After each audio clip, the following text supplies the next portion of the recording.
Okay. Hopefully you guys can hear me. Accidentally, I had my cam on. Oh god. Okay, that should be muted. Yeah, so today's gonna be slightly different. I will be going over like the good, bad moves. But really, what I really wanted to do is kind of go through my own thought process and regardless of the good and bad moves, and then kind of give Q players this like direction of thinking, and like you don't have to be all-knowing or super strong in order to place in a tournament. And I kind of have, I still have self-doubts. It's kind of wild that I went 5-1. So here I played. This is the first round of Chicago Open, and I'm white. I'm playing Guangzhou Liang, and kind of like going into the tournament. Like, well, let's go back a little bit further. Like, I worked the whole week before that, and so I really wasn't feeling good or like confident going into the tournament. So I even thought about just like dropping out altogether. But I decided to go, and I got there. I helped set up with what was left. I mean, by the time I got there, all the boards were set up. Oh dear God, what the hell is that noise? That was wild. And so I got there, helped set up, had some fun, met with friends, and I decided kind of like at that moment when I got there, I was like, you know what? It doesn't matter if I go 0-5 or 0-6 or 6-0. I wanted to approach every game similar. There are 3 games that I tried that approach, and I couldn't really keep that mentality, and I'll kind of show you. I'll tell you which games those are as we go through. So the first game, I had really no expectations of what was going to happen. I just decided I'm going to play my game, and if I lose, I lose. So I kind of, in this game, you'll see that I play a little bit unreasonably, or I make this really small mistake that leads to this dumb panicking. Hello, Vonzilla. Thank you for joining. I don't know if you heard me say anything, but I was just talking about my thought process going into the tournament, and now we're jumping into the game. All right, so this is always going to be from my perspective, so I can't really. Well, that's not true. There's 2 games that are not from my perspective. Let's go. Let me change the music. Oh man, who knew lo-fi had some really non-lo-fi things? Is this chill? Is this chill enough? Can you hear the music, by the way? Hopefully it's not too loud and it's good enough. Okay. I went for 3-4. I kind of like a balance between a 3-4 and a 4-4. Maybe I shouldn't touch my desk because it's wiggling the camera. And my opponent went for a double 3-4, and I was like, okay, pretty normal opening, nothing to worry about. And he plays this, and was like, I have this thing with Moyos. I absolutely hate frameworks. I hate going into them. But apparently I'm really good at playing Moyos against Albert Yen, which is kind of funny. So you jump in, I back off, kind of splitting the framework so you can't really make anything big. He dies in 3-3. Here, I'm just hoping to get into some complications. I just wanted to have some fun. Of course, like, this could happen differently, but if we just play normally. I was comfortable with going like this. and then building kind of like my own framework, and then him having to come and attack me. I could just play like this, and it would have been normal. That was my thought process with that one. So fairly everything's like normal, and then I play my favorite move. I was like, you know what? I'm being chill this tournament. Doesn't matter. I play my move. And I'll show you kind of like a sneak peek of what happens. So like normally, the best move after this is to just attach in the corner. And then we get into this position. And you'll see this position later. And in this case, it's probably okay. I mean, you'll see the AI graph, and it shows you it's completely normal. So it's not that bad. It's just one of the things I like to do. Normal people will play here, and then I can Tanuki. I can even play here, which is normal. But he attaches and plays here. I took. I'm not particularly knowledge when when people just leave the cornerstone like that. It's like half a percent, or not? It's like 5% or half a point. You can see here. Over here, it's going further. In this case, because you're white, it's going to be like a almost a full point. It really doesn't like this as white. But the thing is I didn't really care. It's playable. They take here, and this is kind of like an oversight, but I think I was really worried about something like this. I don't know why I was. I could have just played here, and he's like completely split. So it's an unfounded worry, because even here, like, this is pretty good for me. It's really bad shape for him. He jumps, and then I can Tanuki and, you know, play elsewhere, finish the left side. So here, like, in this particular game, I was actually feeling pretty good. I was like, okay, this isn't too bad. Kind of like in my in a good flow state. There wasn't really any issues, and so I was really trying to play like a solid kind of style. I didn't really want to get into these large fights that I usually do, and I try this every game. I guarantee you, I try it every game, and without fail, I get into complications. Some of them of not my choosing. You'll be surprised to learn that. I mean, this isn't really the blue move, but it is a top move. So I was happy about that. I was like, this move seems pretty good. If he tries to jump in, I can just take the corner. I can also just play here. I was kind of happy with that, but I think normally I would probably just play here and then, yeah, do something like this, and then jump into the corner. I think that would have been fine. We go back. Game, he jumped, I jumped in the corner.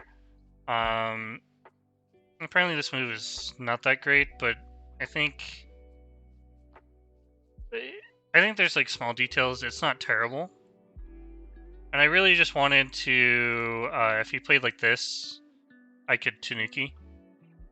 So if he wanted to like take the side for whatever reason, I would just be able to Tanuki. That's just my thought process. But like you can get a slightly better result with something like this. And then you can connect. He has to capture the stone somehow, maybe like this, or he just takes the side, and then we can come back and kick or fix our shape. I think that's possible. So in the real game, I played this way, It kind of comes back to bite me in the ass, but that's because of the direction I chose. So here, I actually thought for a very long time. So if you guys don't know, the Chicago Open was 25 minutes, 25 minutes plus 10 seconds. And I thought for almost 5 minutes here, I was just like, I didn't know what I wanted to do. I know what the correct move was, but I didn't know what direction it would go. Because when I was reading it and I connected here, I was going to have to read this complicated variation out. And it's a little weird. Oops. Like, I should probably connect here. He connects, then I would play here. And after this, Black can play here. And this kind of sequence was difficult. You could also jump out here too, just because when Black tries to take the corner, you can take the stones, right? But I imagine I would have to play here, and then now I have to give up these stones, or something like this. I was trying to, but I think I was kind of like really stuck on this position here, and with that reading, I was like, I can't really play this way because my corner is not alive, and this doesn't do me anything because it's this dice on the ladder. I was like really stuck on just not connecting. So in the game, I played here and then I played this one, which is wrong because once I play here, he can jump out and he's kind of got this like large area, which, you know, it's not that good in hindsight, but like during the game, I was thinking my group is safe, and as long as my group is safe, then I can always come back in and like reduce. I could, attach, reduce it from the outside. But it really hurts that the one stone got cut off. I mean, I get Sente and I can come back here or something, but it's a very difficult position after Black jumps, because now this group is mostly safe. He has the corner, he has this large left side.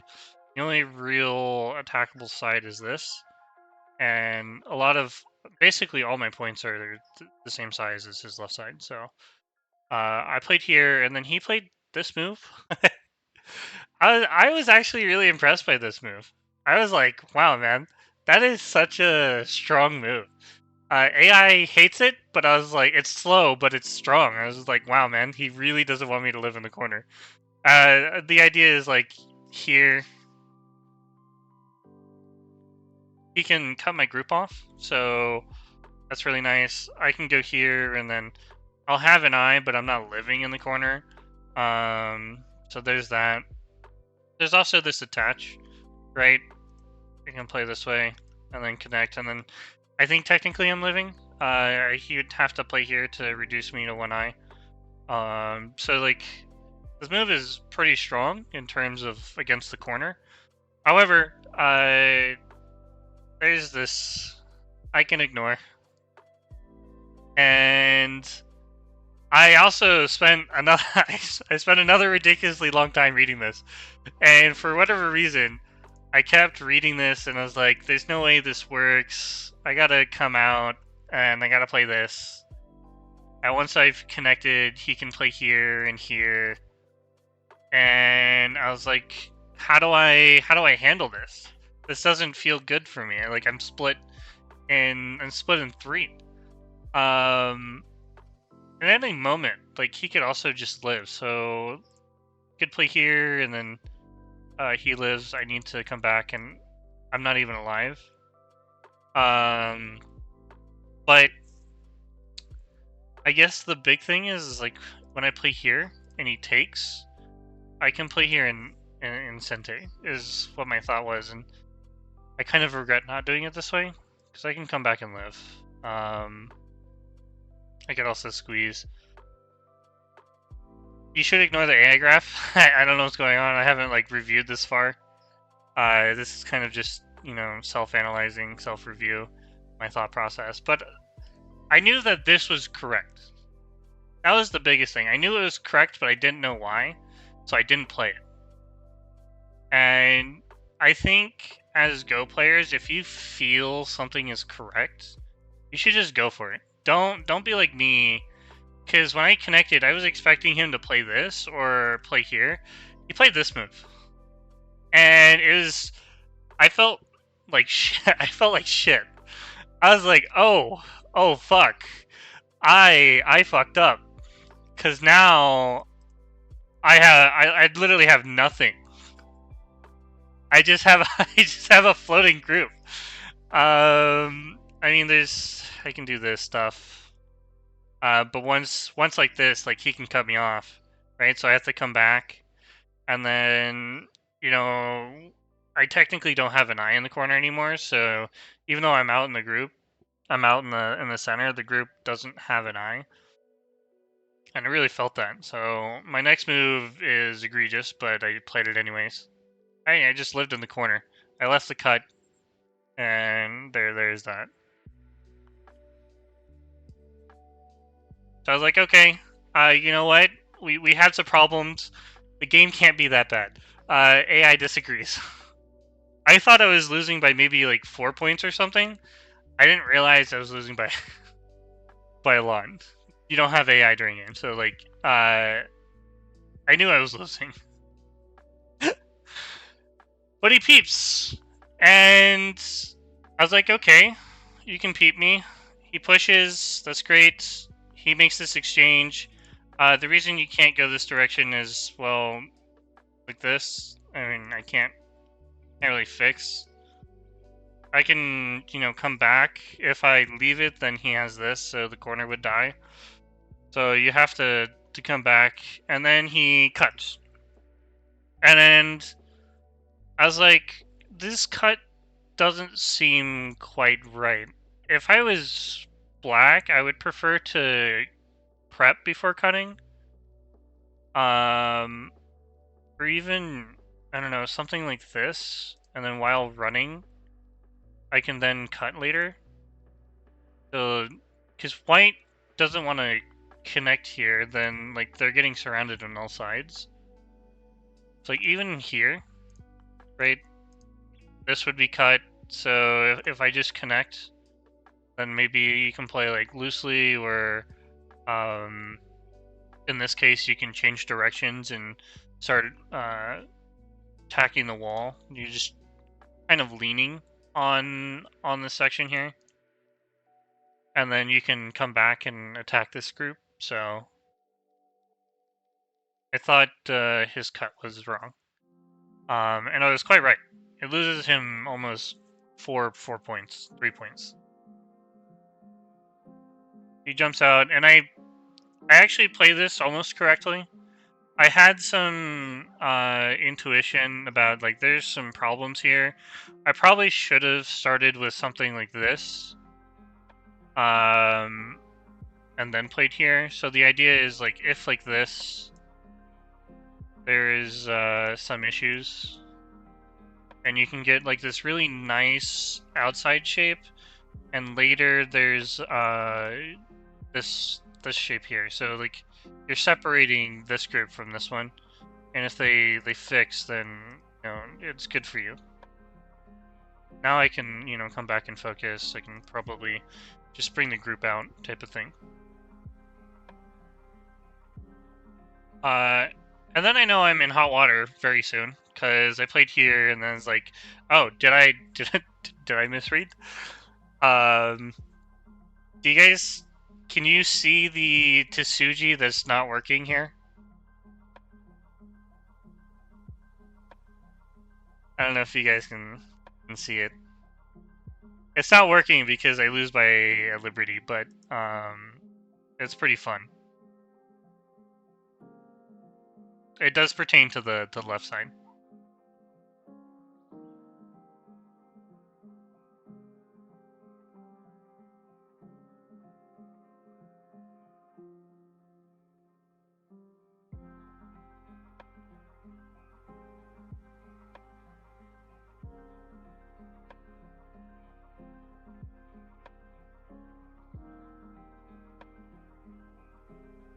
E5. Not really. If you play E5, you'll be followed with this move. And if you ignore, like, you can't really connect either. So you're giving black this incentive here. I played it in game. It's not that great, but I thought it was fun. It's a no. You're not dumb. It's a good question. Sometimes we just don't see the simple moves, right? So that's not an issue. I play this move. It's a kind of working Tsuji, and that my goal was if he played like this, I could start this ko. But when he connects, I run into this issue where like I immediately have no liberties and one move and I'm done, right? But the goal was to sack the group so I could take. That was my whole goal. I just wanted to save my center group. But there's other issues too. Like if like this, can I sustain this type of thing? And I was trying to read this, and I can do this. So what he would do is he'd actually just play here, and like this. I guess he also no, he can just take, and then play here, right? If I play this one, he can play here, and it would still be a ko. So if he played wrong, it would be terrible. The Hitaris, I try to make another ko. I guess here there's also you can make a ko like this, but when he plays here, I wasn't exactly sure how I'm supposed to answer this because he didn't play A12, right?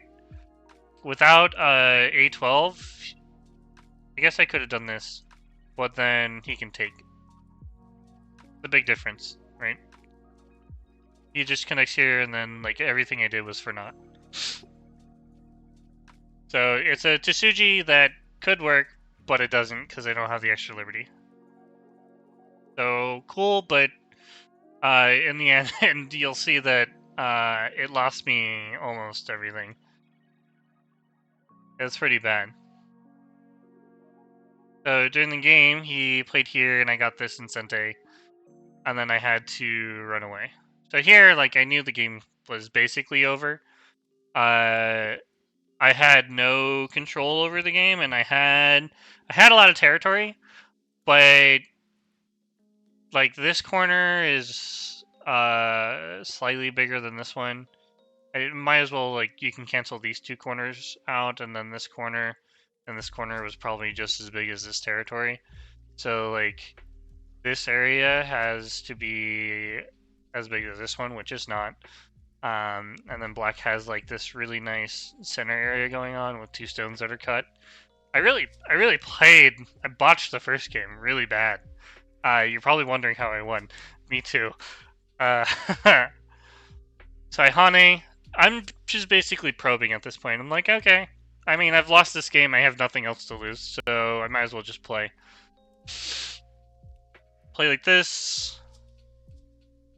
I'm gonna kind of fast forward because basically everything is just me trying stuff that doesn't actually work.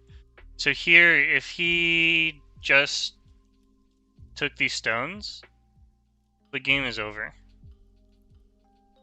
Right? Because he can just take and allow me to connect underneath, and he has this large area where he can just take all the points. He doesn't actually need to play this way. So in the game, he tries cutting me off and is forced to live locally. He allowed me to get this stone, which is a little weird. And I'm kind of, my whole feeling here is I'm feeling pretty dumb and pretty bad. I was like, this sucks. I hope I hope this game is over soon. Like I was waiting just for him to, do a final blow or something because I was ready to resign. And he doesn't. He allows me to connect. He makes this awful shape. allows me to connect. Alright. So here, I can actually connect. And if he plays here, I can play here. So, like, my stones aren't dead. And I knew this. I just left them there. I was like, this is easy bait. If he takes it, then it's probably game over. But I played a move because I wanted to attack this side. I was like, maybe if I kill the whole right side, it might be worth it. Very aggressive of me, because like that's my playstyle. He connects, which loses a liberty. I hope you guys are seeing a theme here. He's losing liberties here in this center area. He hasn't cut me off. The foreshadowing. Play here, and he doesn't connect. Plays here. He plays here, which is also fine, but it loses you some points.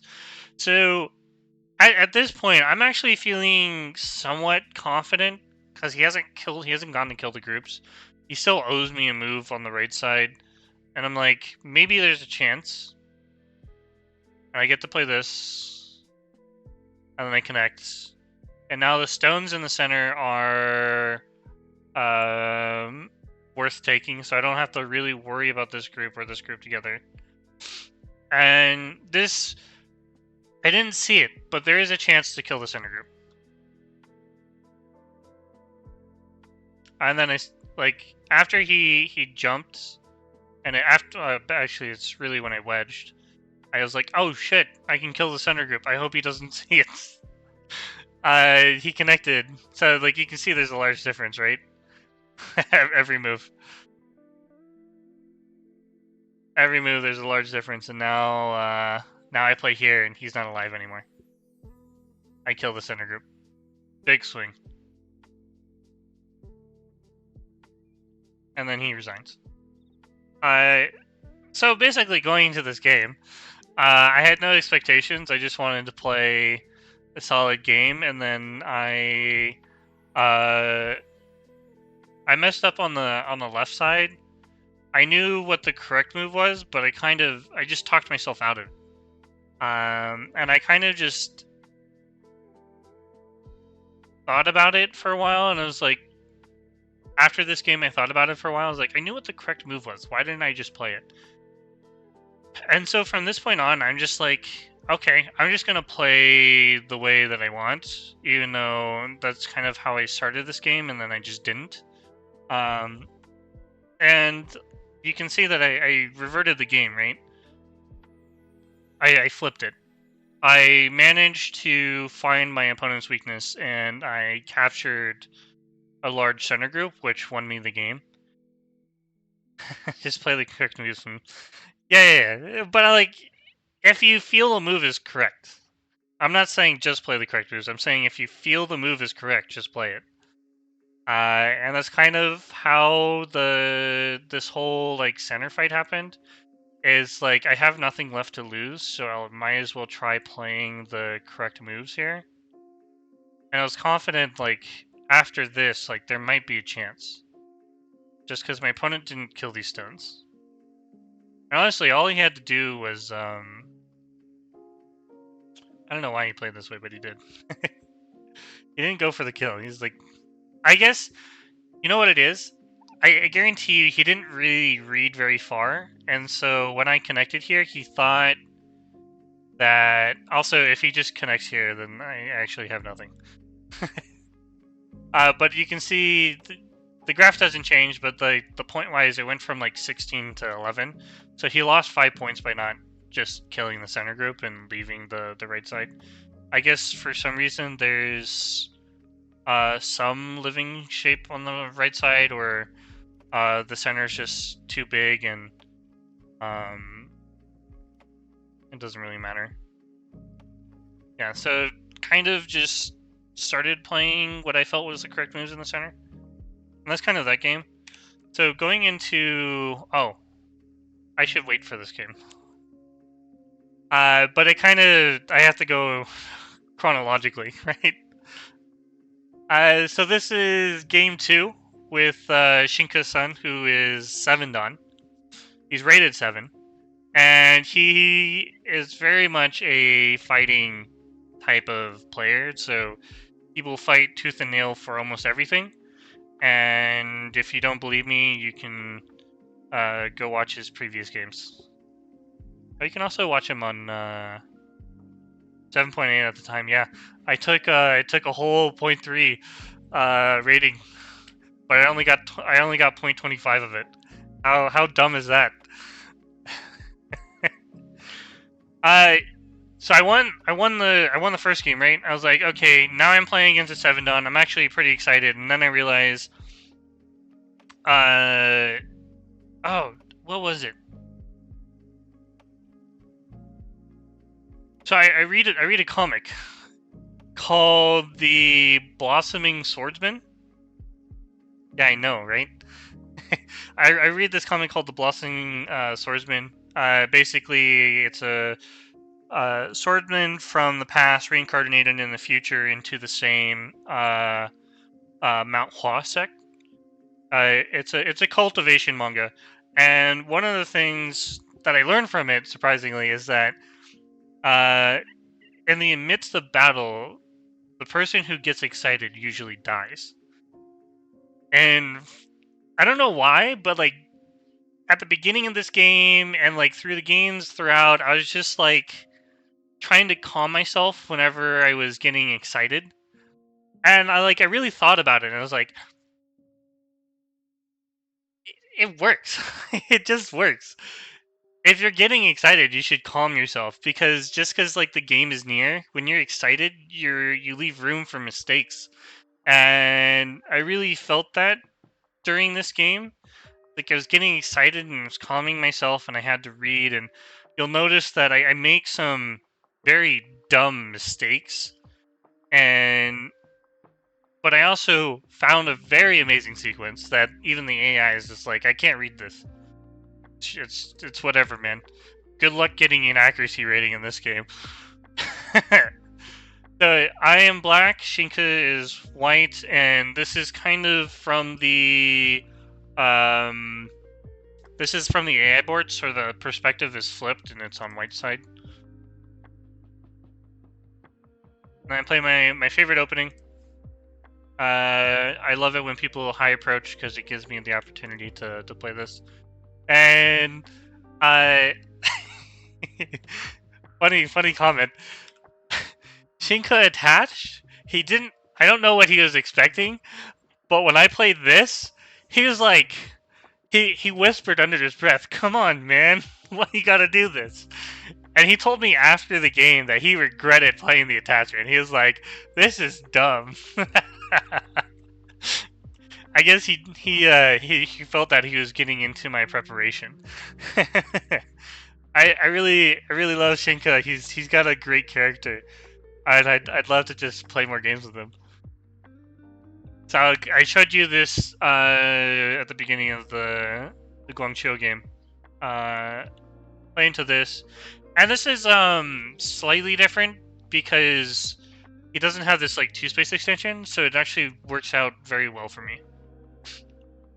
I play low. He continues this. I attach.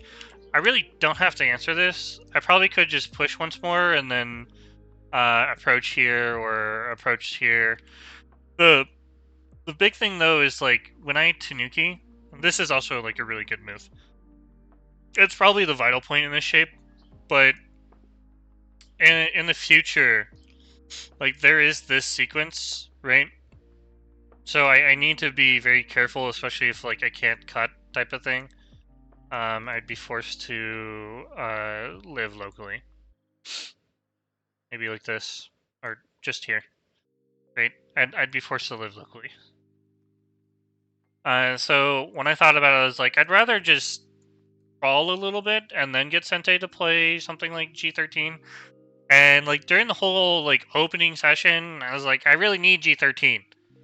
I had every chance to play it, but I never did. So I guess like when I have a chance to play Amoyo and I don't take it, I usually start losing. It's really weird. I can confirm this because I played a game against Albert Yen and he was 8 done, and I played a Moyo and it was an even game for a long time, and then I like sniffed out some blood in the corner and I was like, yeah, this is pretty good, and I was winning, and then I lost because well, I'm bad at winning won games, but I'm really good at winning lost games. So we play here. This is also not needed. I could just play here. It doesn't actually matter if he plays this. You'll notice Z10 also did a review of this game, and there is this tricky sequence here. It's kind of annoying. I can play this. Probably should throw in right here. Right, and then I don't have enough space to live, so I now need to like attach and move out type of thing. Of course, the weakness there is there, so he won't do it immediately, but I need to be conscious of it, especially if he has a move like this. Probably need to prep with something like this or something. But I decided to come out. I was just like, I can fight this. His group's not that strong. And this was also a chance to play here. Again, going for the Moyo. Didn't do it. Very aggressive style here. I didn't think about it, but Z10's got a good point. Like, you can just fix the shape here. Again, the theme of this whole fight is that I should have just, whatever I did in the top right, I should just play here. Everything I did was wrong. I think the correct move here is to play this Hane. It's just better. There's no reason to do the drive to Suji, because if he plays here, I'm going to get good shape, right? He connects, I can play here now. And like his group is very weak compared to my strong group. If he plays here, I can still do the same thing. And then like this would just turn into a fight. But I did the driving to Suji. And here, like, my whole focus was just to keep his group weak. As long as his group is weak, anything he made on the right side means I could make up on my left side. And that was, like, my whole thought process. But I lose a lot of points like this, which is weird. I guess it's not weird. It's kind of like, it's hard to count in this situation, and I kind of understood that I was losing points by playing this particular way, but I figured, you know, if I kept up the aggression and like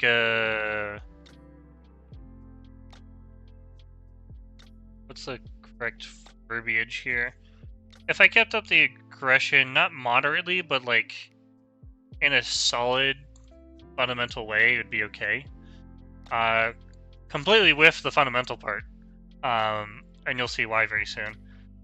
He plays this. I have a chance to just continue attacking the left. I could give up these 4 stones. I mean, I don't actually have to give them up because I can play here later. And, like, I'm for sure capturing these stones. I can play this one. That's not going to work, actually. Maybe just here. And if, like, this, I can connect my group. And then, like, the whole top side would go, but that's something that I could do later. It's not something you should do now. Like, just playing here is probably good enough, because you can capture this side, and the 5 stones are just extra juice. But I played this Hane, and I felt pretty good. I was like, I'm not gonna need those stones on the right side. I'll just sack them. I'll use them right now. I felt like shit after the game. When reviewing with AI. AI is really good at getting in your head, because you can only think about your own responses and how the AI is like talking about your own moves.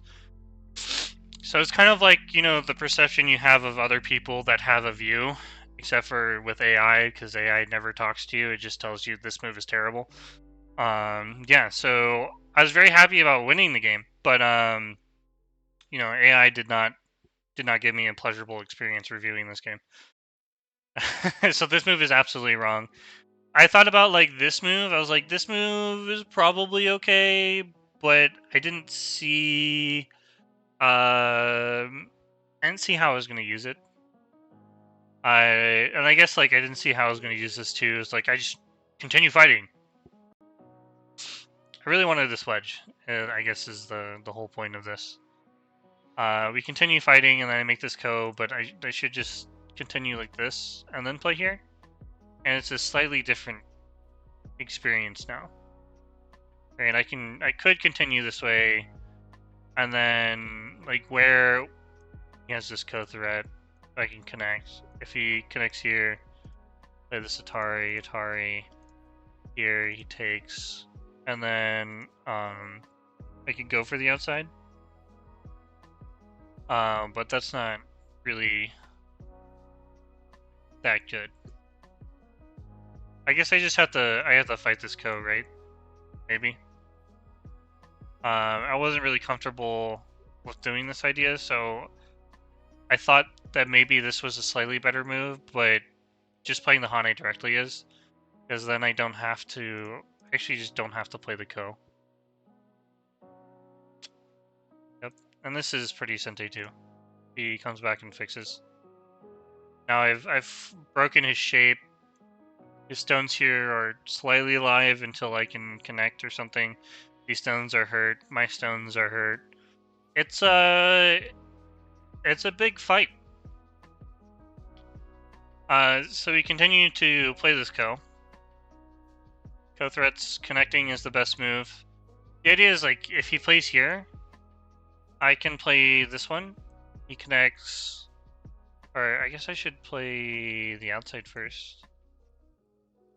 Yeah, I think the outside first, and then if he plays here, and then do this, or play here, and he's forced to capture the stones, and then I can play this one. I guess that was my thought process for some reason, but he can just connect here. Whoops, not that one. There we go. Yeah, so capturing the stones is kind of the what's the word? The trap. If he took the 4 stones, I was happy to give him, 8, 12, probably 15, maybe 16 more points. The top side's not completely covered, and he's super thick, but like it's only facing one direction, where mine is facing the bottom side. It's facing two groups of stones. I would have been really happy if he did this, but Shinka is smart. I think Shinka is a very instinctual player. He's probably played thousands of games, maybe tens of thousands of games, and he didn't really put much thought into it. He just, after I connect, he immediately played this move, so it makes sense. It's kind of like the natural move going forward. And I start this. This is a bad move. I should just connect. I don't know why it didn't, because it kind of reverts back to the actual game if we played this way. The cut's still left there, and potentially he can go after my group. He doesn't give me like great shape or anything, but I would be able to cut, so he would need to come back and fix. I don't know how you would fix, but maybe like this. And then I would probably just capture these stones here, and the game would be good for me. So when we played this way, I realized I made a big mistake with the Hane because he can play here. If he had played this, I had no idea what I was going to do because I didn't know the correct way to playing this. If he played here and took, I guess I could do this, but then I would be forced to capture all the things or extend, and then he could play here. Apparently not. I guess the idea is we play here, capture? Oh no. What does the AI want? Stakes. Maybe you turn? Nope, I don't know. Let's see. Cover on top. Okay. Cover on top. Ah, that makes sense. I can't connect. Yeah. And then just take I guess we would have to play here. We take, he takes, take. He can connect or take again, and then I have to come back here, and this would be good for white. But I think he made a mistake in reading. He played here and allowed me to make this, and then he connected, which is another mistake. He should take once, and then if he takes these stones, it should be all good, because when I come back here, he can fix, so I have to play here, and then he can do whatever on the top side. Maybe come back and play the move that he did. I was happy about this. I was happy with the result that I got on the top left. Just because he had a very successful attack and he failed to do it. So that meant that the game was either good for me or it was even. I don't know how that related to the right side. So like emotionally, I was getting excited here, which was very true. And you'll see that I make a blunder coming up, and I kind of play this way, and it's not terrible. It's actually an okay move. I could connect, but he would start this immediately. I'd have to play here, and then he can play this move. If I just connected, it's like, how is this group getting out? And I could also attach. Well, attach is probably better. Not sure. Maybe jump. No, it's got to be this move. This move seems reasonable. And if he comes out, right now these stones are captured and this group is in trouble. So maybe like connecting was the better move here. Scroll wheel, you're not helping me. And I should have started this fight with this co-threat. And it's the same with the other co too. I had this chance, and I should have played this co-threat. Taken. Now if he played here, I believe I play this one, he takes. And I think I play here as a co-threat. So he needs, if he connects, I win, right? So he has to play the Atari. I take, and then there's nothing. He has no co-threat here. He can't play this one because I can take later, right? So I would just connect, and if he played here, I just take. And I played this co completely wrong. I got too excited from the idea that I might be winning, and when I was still fighting.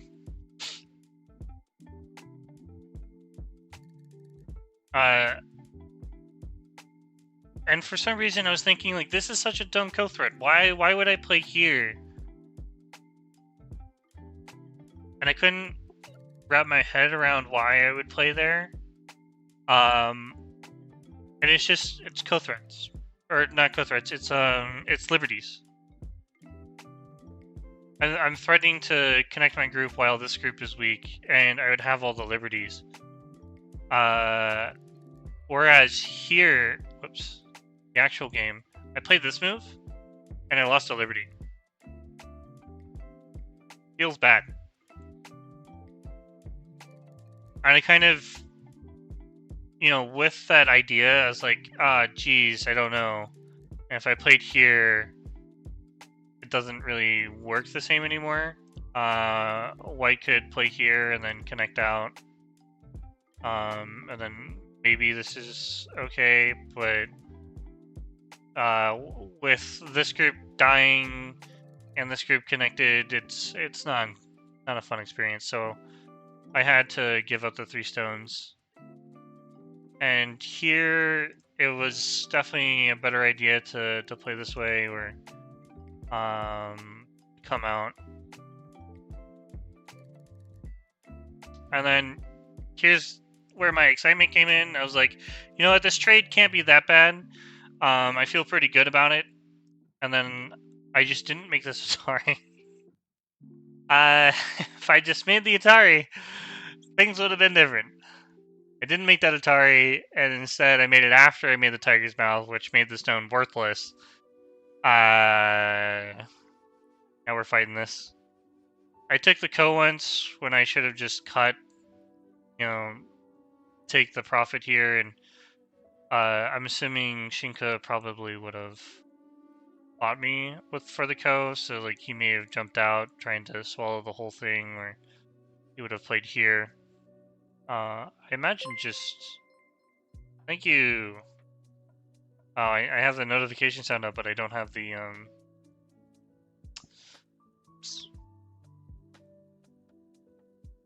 I don't know who followed, but thank you. Yeah. I have no idea. What does the AI say? Jump in here. That makes sense. Yep. I remember Z-Chen talking about that. Like, after something like this, we can save these stones, or... but yeah. After the Atari, this was the correct move, and then when he jumped, I could cut. There is some issues with the shape, right? Like, AI is making this exchange because, potentially there's a shortage of liberties there. Right, continue on. Game happened, he eventually saved, feels bad, man. And then here, I kind of let my judgment wander off, and I kind of get more emotional. So instead of fighting reasonably, I decided to just, approaching here is probably a good idea. Taking the 3-3 is a good idea. This isn't like so much a bad idea. It also helps me with this group indirectly. But if I thought about it a little bit more, this group is not that weak. And if I let him just do what he wants with these 2 stones, I would have free reign to just try to come into the right side. In the game, I play this move. We continue with him getting this, and then here, he makes this exchange. I guess like this is like the only big move on the board. I was kind of like hoping I can get this sequence later, but when I kept reading it, it's pretty hard to manage. In the game, something similar happens. I play this move. It's not that great. It looks cool, but in practice, it's a pretty bad move. If anything, just take this, right? We can connect, or we can play here, and then we can probably focus on making a move elsewhere. Here, this is kind of like where you're stuck in this thought process of like you have to do something because you feel like you're losing. But I mean, and you can see the AI bar here that, I've got a 12%, but it's only 5. It shows... Maybe I can increase the... 1 second. Let's go to studio mode. I didn't realize I didn't have the points up. There we go. Now you can see the points. Right, so continue on. You can see that, I'm losing by 4 points, right? Before that, it's half a point, so you just, jump in the corner, all things good, right? Potentially, he could try to take this. I guess he could play here. This is probably okay as well. If I play this way, is this good? I'm not completely sure. But the difference is kind of like night and day. Like if you just Hane, he's going to take the points, and it's a full 1.5 better than the previous variation. And this would be like the simple thing. The game is even. I didn't need to risk anything, and I decided I'm going to all in on the left side. He has 2 high stones, one on the 5th line, one on the 4th line. He can't live. This is terrible thinking. Please never do this in your game. But, I feel like Q players, they get caught up in like these ideas here, and you don't have to. You should sit back and kind of relax your emotions. Don't get too excited or depressed or momentarily frustrated. I feel like I won this game because I took a step back and I calmed down. Right? I did not like my position after he had pincered me, and I was just like, ugh, gross. This is disgusting. Someone put tomatoes in my Chipotle.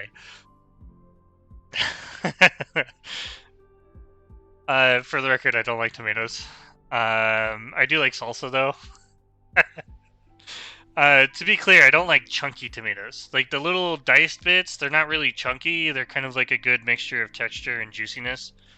But like chunky tomatoes, where they're just like extra juicy, less texture. Ugh, gross.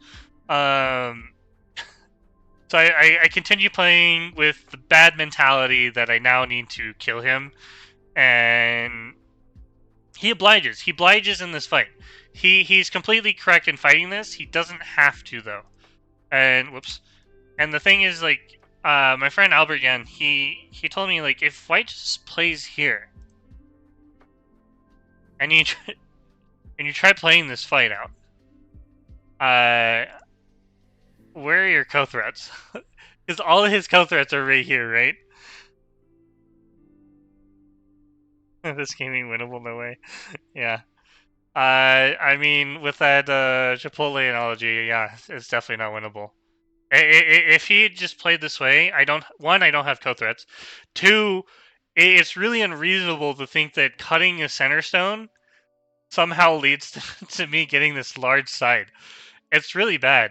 You can just play here. This game is more winnable than the last one. Oh, this game is a lot closer, and I played better. I played way better. Especially this fight, right? Like, the game was complicated from the get-go.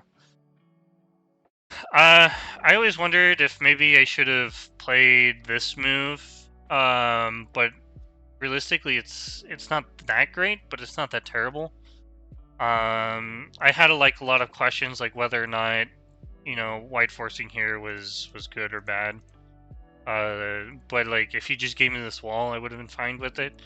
The big thing is that I felt I wasn't sure what was going to happen, so I wanted to take control, and I took control in the worst way possible. So continuing with the game, where I made this absolutely horrible cut. And now, like, when he played this, I had like some confidence. I was like, yeah, we're fighting. This is it. This is how the game this is how the game is won. Lo and behold, I'm behind by like 20 points.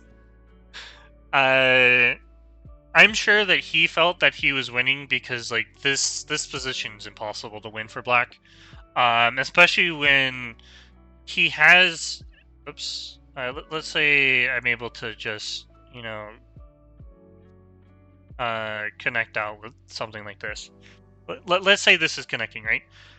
He can still just come back and play this way and leave the Aji, and he's still winning. Not as much as he would if he went ham, but he had a way out. So in the game, I try to play as strongly as possible, making these exchanges. Hane, I think he played this way just because he wanted this cut.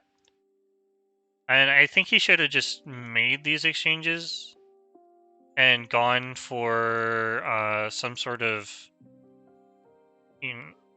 something like this, force me to connect up, and then make some sort of I shape. I still have a ko that I need to connect, so like I don't think it's unreasonable for him to just play in a way that allows him to take control and win by a few points rather than a lot.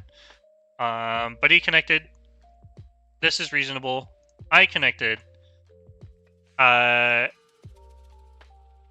And at this point, he's committed. And at this point, I realized, well, actually, it's not this point. It's when he connected here. I was like, oh shit, I might lose this. I was thinking I was going to lose this because I have to connect here now. He gets to cut me. Everything's going to live. So if I just connect, or I just play here, right? I'm making like a double threat here. If he plays this way, I lose these stones. I'd have to give them up, and if he just took like it's Sente to come back here, maybe I do give them up, type of thing. But then I have to, come back and fix, and he's just leading by a lot. So I have to play this way. And after he cut, a warning to all the Q players here: do not play out a fight sequence and not read it. It's like, I don't know how to describe this. Like, it's... If you guys have played StarCraft, it's like going into... It's like you play a race. You pick a race, and you're playing a random. And then you decided to all in... let's say you're Terran, right? And you're against random. It's like you decided to go a 3 Rax Marine. I'm talking about Brood War, by the way. So it makes a huge difference. You go 3 Rax Marine in the middle, and you try to rush your opponent.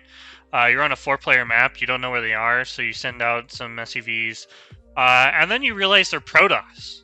So your whole opening, kaput, gone. Protoss is too strong. If you didn't understand the analogy, just imagine you're playing Call of Duty Warzone, and then you get stuck in a lobby with Marksman. You don't know who that is? Damn. Imagine you're playing League of Legends, and you're getting into a game with Faker, and you're mid lane, and you decided to pick Zoe against Zed. Yeah, no, it's not just a fair flip of the coin. Like, when you get into these fights, you need to read it, right? Like, this whole sequence started because I was like, I'm gonna cut. But it's a little complicated, right? And if you just wing a fight, sometimes it works out, sometimes it doesn't. But this one really could have gone terribly wrong. Oops, I accidentally showed the move. So, essentially, don't spend your time in the middle of a fight. You should spend your time before you start the fight to make sure it works. I didn't. And if you read this out, you'll notice that Black has 3 liberties. So, for example, if we use Tanuki, we can throw in here. We can try all the things, and we can connect. White's going to Atari, and then we play here, and we just lose this. So even if we play this way, right? We can take this liberty. White's going to play here, and White gets this. White got the whole center, and then maybe we get this. But White can actually gain some liberties here. So White can push here.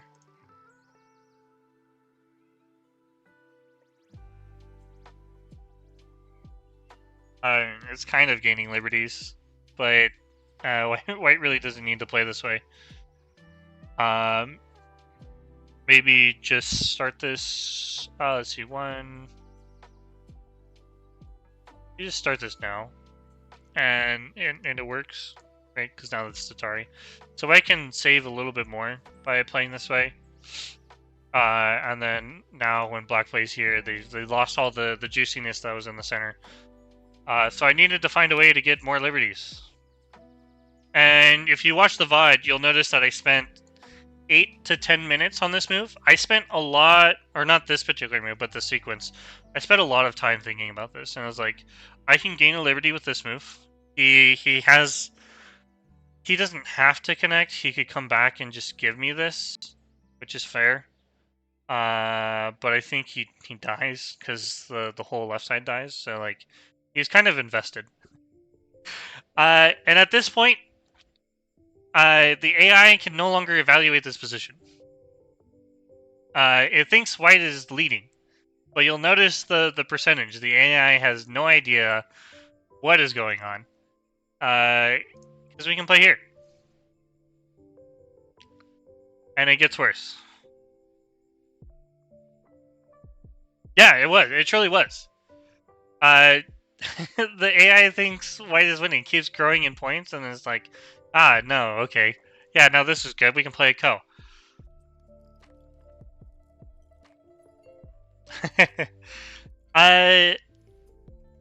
This group has to keep 3 liberties. If this group gets 4 liberties, it's done. Game over.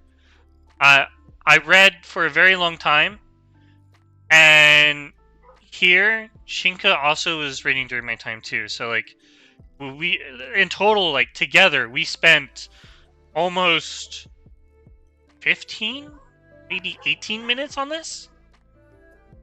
It was hard. It's hard to read. So when I played here, or I mean both of these moves together, like Shinka told me after the game that he was angry. He couldn't calm down.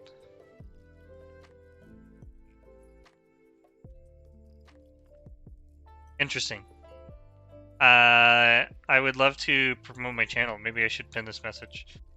Kappa. How do I ban this? How do I ban them? Oh. Stop ban?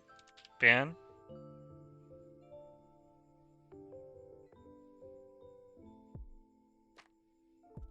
What? Boom, gone. Alright, so in the game, what I had read was that I have to fight this, he connects here, and I was trying to like read all these sequences. Obviously, if I played here, this doesn't work. So I thought about connecting, but this kind of gets into some issues. Couldn't do that. And of course, you know, if like this, he loses the race, right? So I thought connecting might work. And then he connects, I play here, but then like there's this, he has a co-thread here. Well, I would have to connect. But I think just connecting works. So you can change the direction here with here first, and then descend, and then here. In this case, it technically still doesn't work because I can play here now. So you'd have to play like this. Send. If you connect, what was the story? I think I have to play here, and then we can start this fight. If he connected, I connect. He can take a liberty. I can go down. I can start this fight. I can also just play here, and I would just win this. It's a total flop for white. It just so happened to work that I had enough liberties on this group here to do the things that I wanted. Whoa, whoa, whoa! Did you see something? Connect is not correct. You can connect here first. It is correct.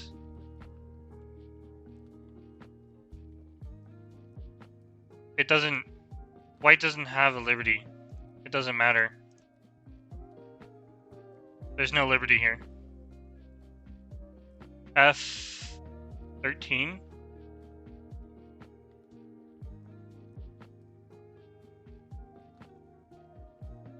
Yeah. You're talking about, saying connect. Connect is not correct?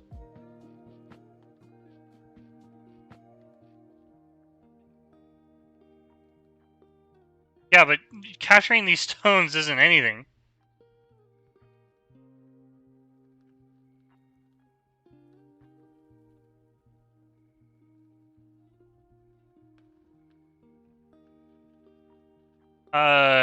Sure.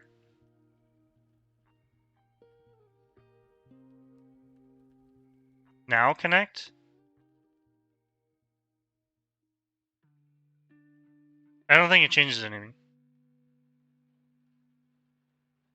You still give me the liberty.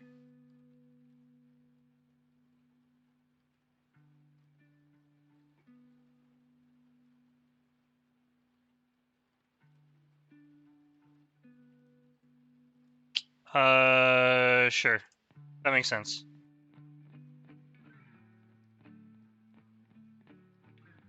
Yeah, that makes sense. I mean, regardless, the point is that even if you come back and capture these liberties, right? Or you capture these stones, I'm going to win. So even if you do throw in or you do connect, you lose liberties this way. At any point, you have to make this connection. I already have that liberty.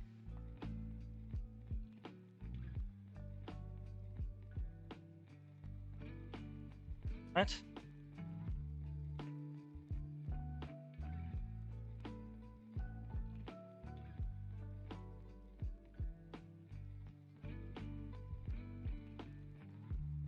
That doesn't change anything. Best for liberties.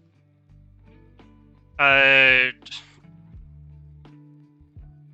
point is, it doesn't change anything. It doesn't change the outcome.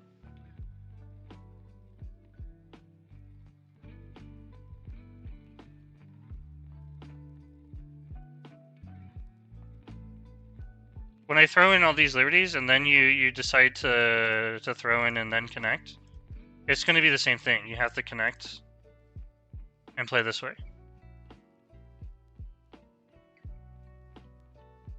It does. It does give me that extra liberty, which means black can play elsewhere. I understand that.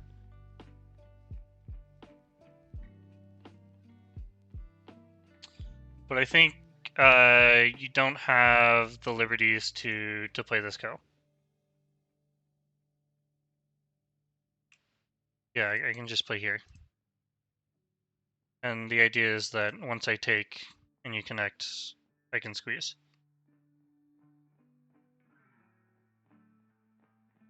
My whole point was that this fight, white can't get enough liberties to change it.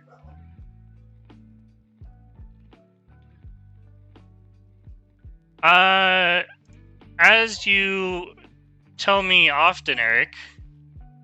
What was it? What step co is this? Not that one. That's the bad variation. Yes. How many steps is this? 3? 4? Or yeah, probably 4 at best. It's for black, yeah. The direct co, but for white it's not.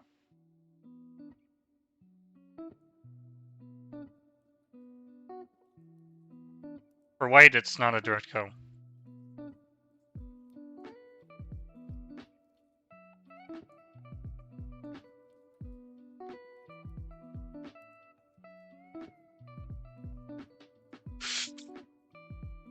Sure, but white has to win 4 times. So like, even if you have a co, where are your co threats?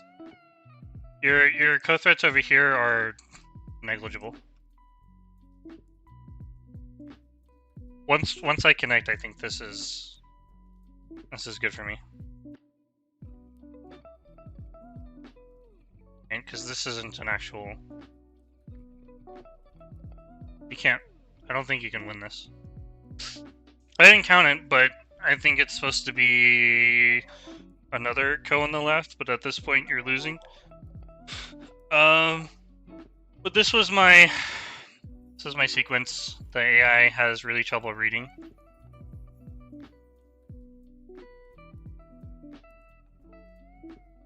Which felt really good.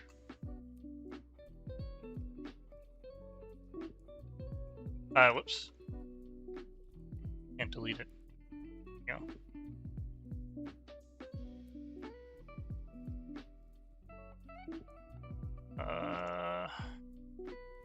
It's lagging on me. Can you just move one? Level playing one move. Is it broken?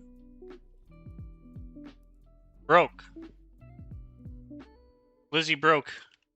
Okay. Anyways, moving on. He couldn't calm himself, and he actually made some even more blunders.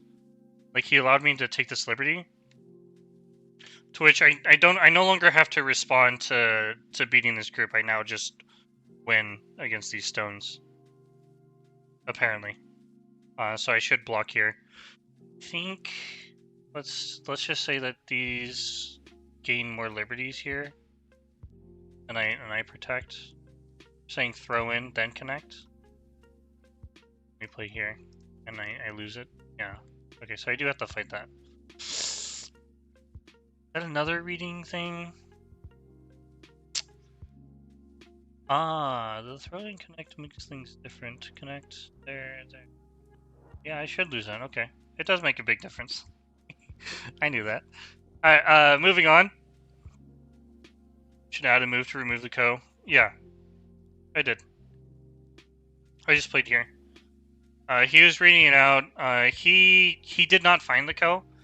He just thought it outright died, because I think he was thinking about these exchanges, and then I would just connect. He didn't see the co. I guess he was also thinking about how he can handle this, but I would play here. And he did not see that this could become co. So the game played a little further. I got to the right side, and eventually I lived, which is really intriguing because this actually kills the thing, and I don't quite understand. Don't quite really understand this portion. AI seems to think that we play this way. And I guess it's supposed to be some sort of connect. But I'm not entirely sure how this right side should happen, but I got lucky when he didn't play that way. I was also willing to just give up stones. I wasn't really particularly keen on living on the whole sides. I was thinking that maybe I had some corner-aji here too. But I felt pretty good after killing the whole bottom left. So at worst, I would just play here, and I'd get the corner-aji as well. For example, I could connect first, and if he played here, I could potentially get this. There's some good aji with this sequence here. In the game, he's now trying to find something, and once I take he resigns. So this was probably by far the best game that I played this tournament. If you ignore the fact that I absolutely played this part really horrible. Because I gave him I basically gave him the right side for free, and then like I have to find a way to do something with these stones in the center. The game would have been clean. Also, if I played this code correctly. And it's kind of funny that, you know, this game came down to different types of codes, and we had a lecture on a code that day. It was after the third round, but that was that.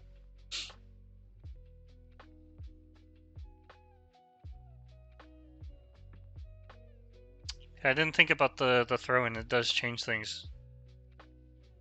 I kind of I had a biased thinking because I saw a variation where the AI didn't throw in and just connected, so I was like, yeah, that's the variation. Yeah, throw in and then connect. And racing this group was not possible. And I think it was here. that I was looking at it, I imagine like this group is not in trouble, right?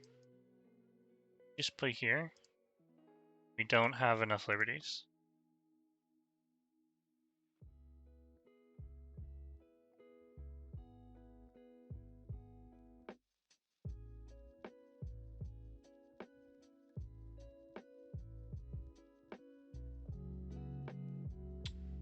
Yeah.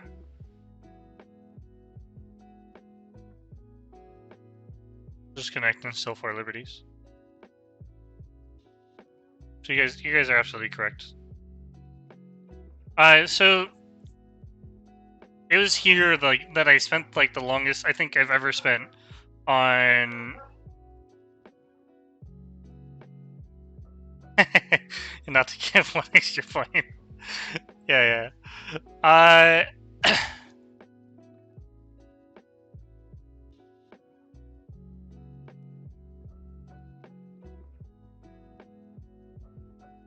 That's not an eye. Oh, you mean for white? Yeah. I mean, I also had local co-threads, so like I could play L14 once, but this game felt really good because I honestly had no idea how this was going to go after I'd played this move. And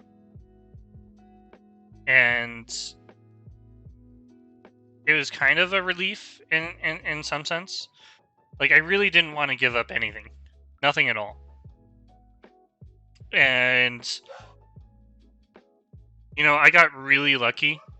And I think if I had read more, I probably wouldn't have cut in the center. And I would have not played the Knight's move at, was it N5 here? Go the other way. Yeah, this move is god-awful. Good players are always lucky. Easy. You say that, but I mean, let's continue the games, right? So now we're at lunch. I'm feeling good. I'm going to the third game. In this game, I was not lucky at all. I was way too excited. I was like, I'm gonna beat my second 7 done. This is gonna be great.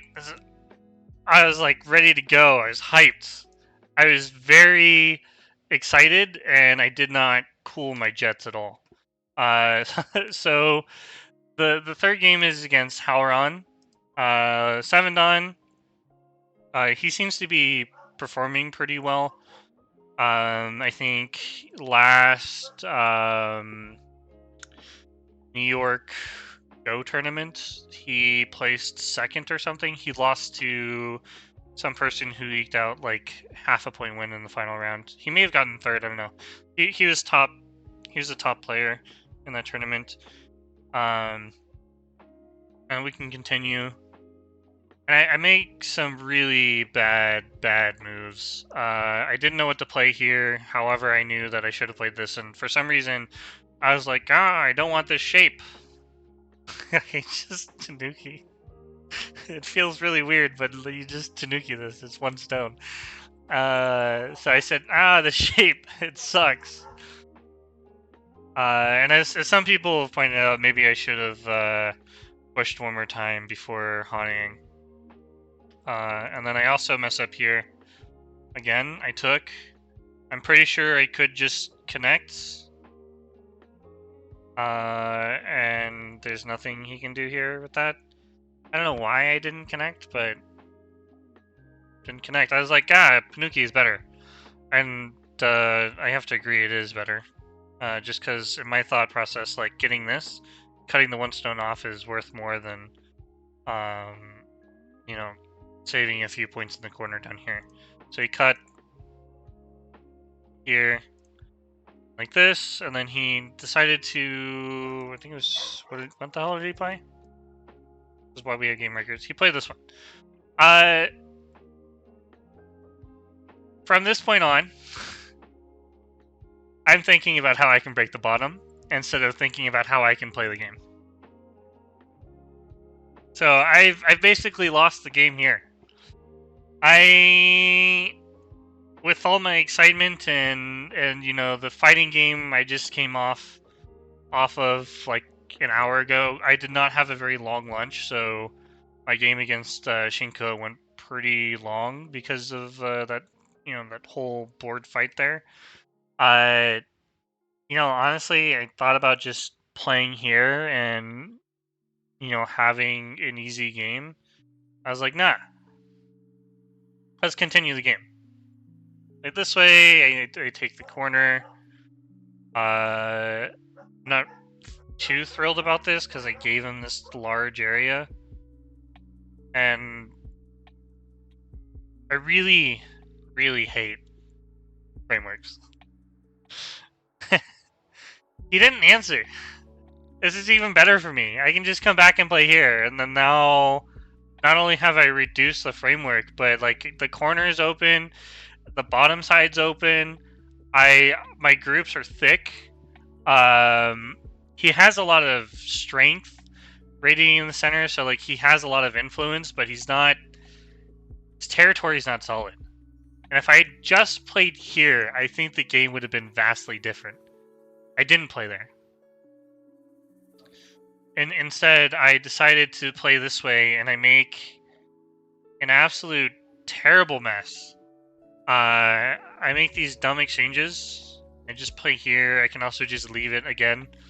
But I gave him this choice of taking like solid territory points when I didn't need to. It's a very big mental shift.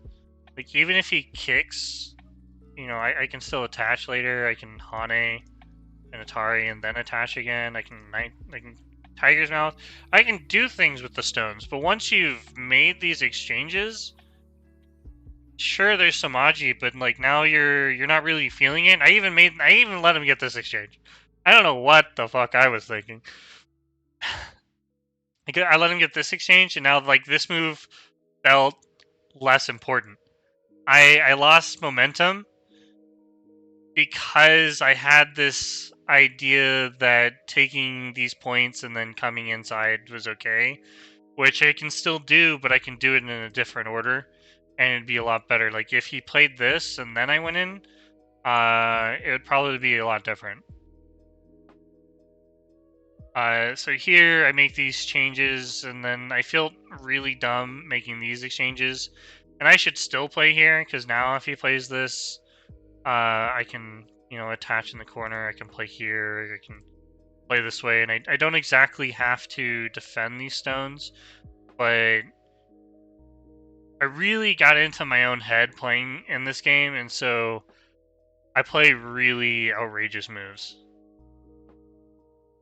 Played here. This is fine. The cut's fine. For Telegraph and Eric, I don't know if you guys know this Tsuji, but there's a really good move here. There's a really good move here for white. Kind of funny. It's a really funny move. Anyone's able to guess it, but maybe I showed you. I'm not sure. Feel free to enter the coordinates. Just M4 and connect.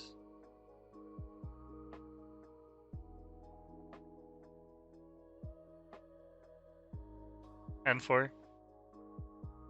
Actually, I think N4 is okay, but I'm pretty sure the move is here.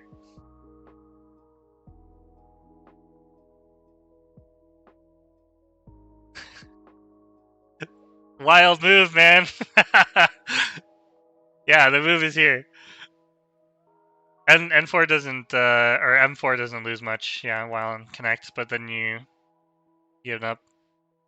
Play here, and you can come out and then fight this.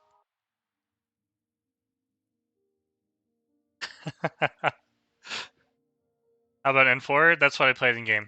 It was awful. It's terrible. And the reason the reason it's so bad is that white or black can play this way, right?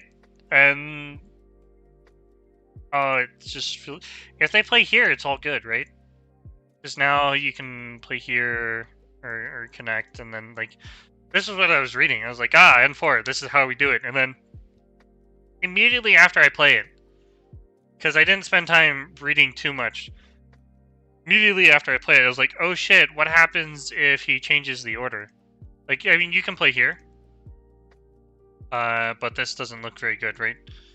But it doesn't actually matter.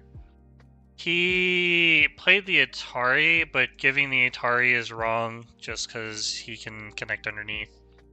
But it's probably better than the actual game. But this is just a solid move because once he plays here, you can essentially kind of like make this framework and force him to maybe come back and capture later. I played here and I miscalculated. I was like, all right. I now need to play here. Yeah, making you read. I thought he would connect. And take. I think taking's okay. He played this one. Makes sense. But he left this cut later. And I'm just... This is bad. It's all bad. This is really bad. All from one move. All from one move. I can just sack the stones, man. Just sack the stones. And if he plays here, I think... I mean, I already showed this, right? Let me fight this out. Yeah. Unbelievable that I played this way. He played this one, extend, connected. Here, like, the stones are dead, but he's gonna get Sente here. Felt really bad. And then, he makes this bad exchange. And I don't have to respond locally anymore. I don't have to respond anymore. However, I make an exchange, and then I'm forced to respond again.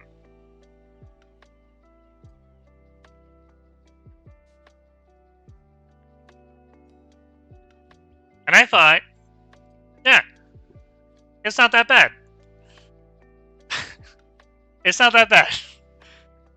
But I lost a full move. I lost a full move. And when I realized I had to respond again, I lost my shit.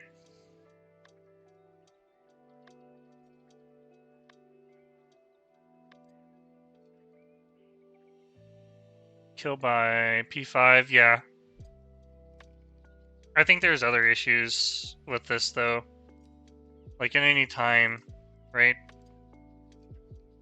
How are you fixing the wedge?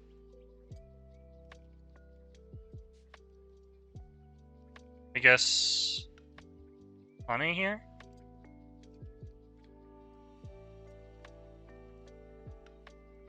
Yeah. If I haven't played... I don't have to respond. Or, oh, I guess I do. I didn't think about that. What the hell? Alright. Oh, right. Right! I forgot about this! Oh, no! This is so wild, man! I guess the ladder here...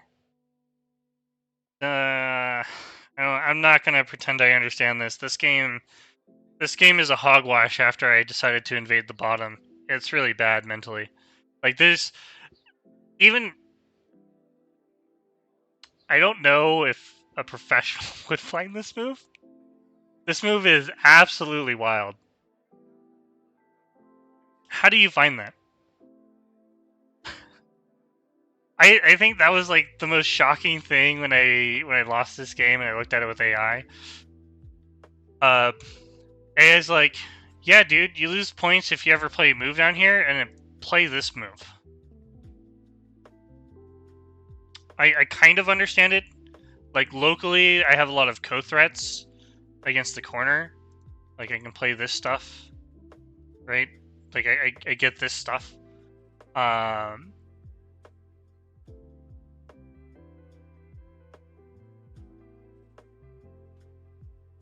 Oh yeah. Just make these bad exchanges in the previous game. I don't know if we didn't make these exchanges.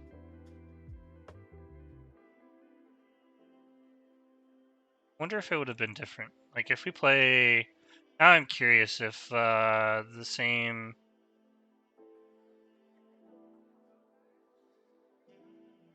sequence would have happened. So like here. I don't know. I play like this and then he plays here. Or I guess I can just play here directly. If we make these horrible exchanges, he tarried first.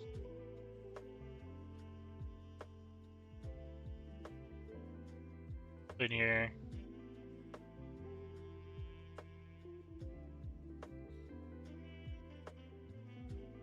Upper left is a normal. Is it a common follow-up? I didn't know that. I wouldn't think of this as a normal shape though. Like I figured like you would just leave it for co-threat, right? Especially when you have the tiger's mouth. I guess it actually makes a lot of sense if you have the tiger's mouth that you would, but like you're wasting a co-threat, right? Like why wouldn't you use it immediately as a co-threat instead of? It feels a lot like that double Hane Joseki, where like you extend in the corner to make a larger co-threat, but like here, are you really making the co-threat larger? Like your follow-up is going to be the same, right? Like once you play here and they take the co, you're gonna come back and play here. You will take a liberty or not? True. Those are true facts. But I mean, it could still be a probe if you use it as a co-threat. So I'm not necessarily convinced that not playing that move makes a difference. Wants me to play it now? Dear God. I guess like I gave myself a chance when he played this move as a 6-point blunder, and then I immediately give it back to him. I answered, and then I get into this fight. How is it not a co-threat on its own? The corner would die.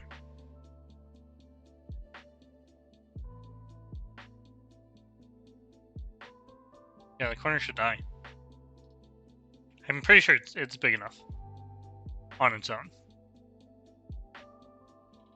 Anyways, like after this like whole sequence here, like he got this move, and I played these two moves out of order. He even got this move. I felt pretty shit. Yes, I know that. I know the corner wouldn't die before Tiger. But the reason the AA wants to play... Let me clarify. Descending at B15, after White has the Tiger's Mouth, would be the same as using the co-threat from the double Honey.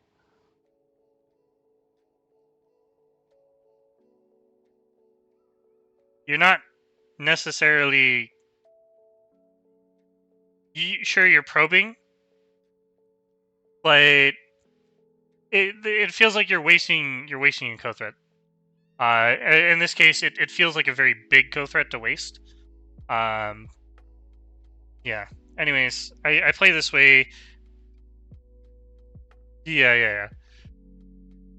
And I'm kind of fishing for a chance here because now I know for a fact that I'm losing. Like, I thought I had captured these stones in Sente type of thing, but not really. And we get into this co. I'm kind of gonna fast forward to this because like this game still leaves like this disgusting feeling, and honestly, when you review a game that you just don't like or you feel disgusted by, kind of just take the key points like I did with like these horrible exchanges and not playing 06 earlier, right? Like the whole thing is like hogwash after I invaded the bottom, or even before that, right? I didn't need to do all this stuff. I play this co, get sort of a threat, and I make these exchanges, And I'll have you know, I did calculate the risk of using these co-threats and strengthening the left side, and I looked at it and I was like, he's already strong enough. There's actually no real loss to wedging here. But he answered, and also it's kind of almost a probe because I was looking to see if I can cut here and maybe make more co-threats with the wedge. So that was nice. I have to fight this, unfortunately. Feels bad. Give it up.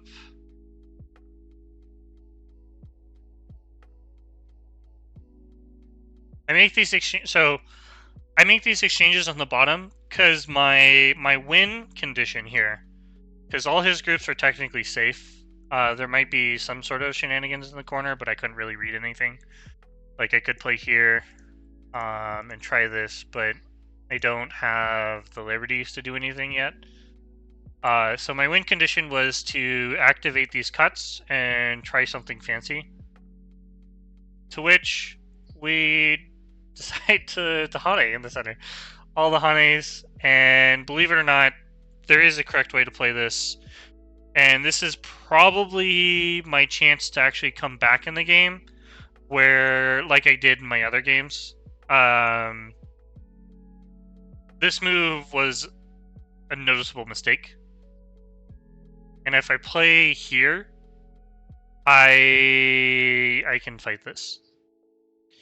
Because now I'm threatening, attacking this group, and this group isn't safe anymore. I'm not exactly sure what happens, because I think I can do this, and then... whoops. I think it's like this. Or, like, after this, I was like, I can fight this. Type of thing. I think there might be something interesting here. I'm not exactly sure. I think maybe he just gives up these stones. And then, I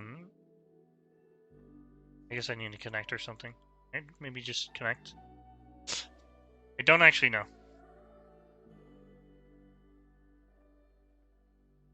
Connect. Yeah, that makes sense. I have to, if I come out, then he takes everything on the left side. Yep. So I was trying to prep for this cut, but I couldn't really wrap my head around him saving these stones. They're pretty useless. So I was trying to find a way to attack everything, and in the game he extended in the correct side, and I took, but then I kind of lost my chance here, is what I'll say. In the end, it's kind of futile. I just die, and I resign. So this game left me with a bad taste. It was not very efficient in terms of mental thinking and emotional stability. Like, it was very... I had a very bad mental time in this game. I played moves out of order, I played horrible exchanges, and I played a code that was probably my only chance, but it was still very bad. So let's not beat a dead horse here.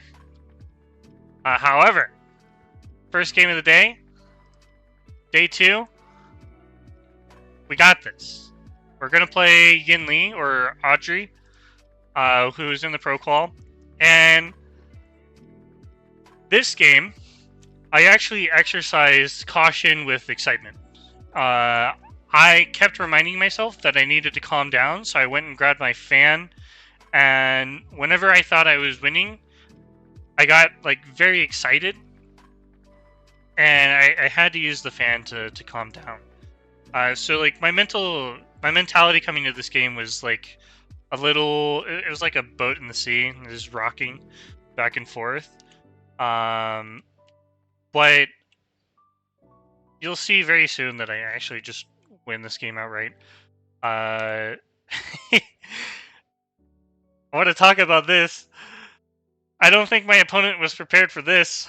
I guess, like, here I wanted to avoid something. Like, I don't know why I wanted to avoid this, but I did. I guess because I just didn't study it very well. I was like, I don't want to play this. And I was like, well, we're playing it now. And so we get to it, we play here, and then my opponent played this, and I was very excited. I got very excited. I knew it was a mistake. I knew it. I was so excited. Like, internally, I wasn't showing it, but I couldn't stop, like jittering my feet. I don't know if that's the correct terminology. Like, when you take your heels off the floor and then you bounce your legs up and down type of thing. I was doing that, and I had to calm myself for like 2 minutes. It was bad. I wasted 2 minutes of the opening. I was reading at the same time, but like I didn't want to rely on like my reading from excitement. I wanted to make sure I was correct. And I found what's the AI on, man? What? There's no way this is correct. Oh, it changes. Oh, the order doesn't change. Okay, whatever. AI's on some stuff, man. I like how it doesn't like my move. Oh, what? Hold on. Hold on a minute. I play here. They're just gonna play here. How does that change anything? Because it's in the inside? Oh my god. I learned something. Alright. I played from the wrong side. I thought I was being good. Way to humble me. Alright, so I played on the wrong side after reading for a very long time. Oh, do you know Audrey Lin? She was in the pro calls last year. I think I don't know if she's going this year, but I think she might be. So I got both sides. She didn't play the outside move, which would have reduced everything. I'm gonna play this way. And then I make what I would consider a dumb mistake. I decide to play this way instead of just giving up one stone. So I saw them appear as a new player. Oh, cool. So in this game, I did something that I knew was bad, and I don't know why I did it, but I just did it because I wasn't thinking. Again, it was the excitement, right? You do dumb things when you're excited or you're just not logically thinking. And I made these exchanges. I was like, oh, okay. Whoops. And if she just connected, I felt like my advantage was not as good as it could have been if I had just taken. I just looked at the AI. It was like a 3-point difference, but I feel like there's more room for mistake for black when white has this thickness compared to in the game where she connected. Black is very thick, and with that thickness, that means there's a chance for him or her to make a comeback. I gave my opponent unnecessary strength. Didn't need to do that. Here, my opponent played here. I'm pretty sure it was a mistake, but I wasn't really sure how to punish it, so I came here. And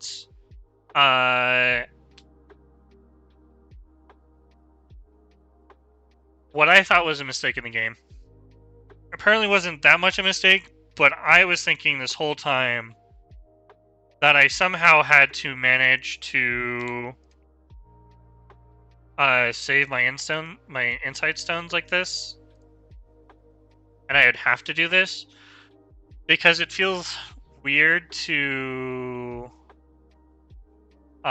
just take this and then capture a bunch of stones that you just got.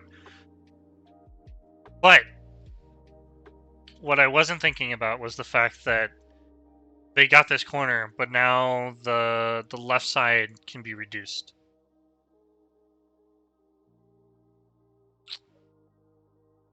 So I played what I thought was after I played it, what I thought was a bad move, because I was like, oh, white or black can just capture these stones, and then I just invested them for no reason.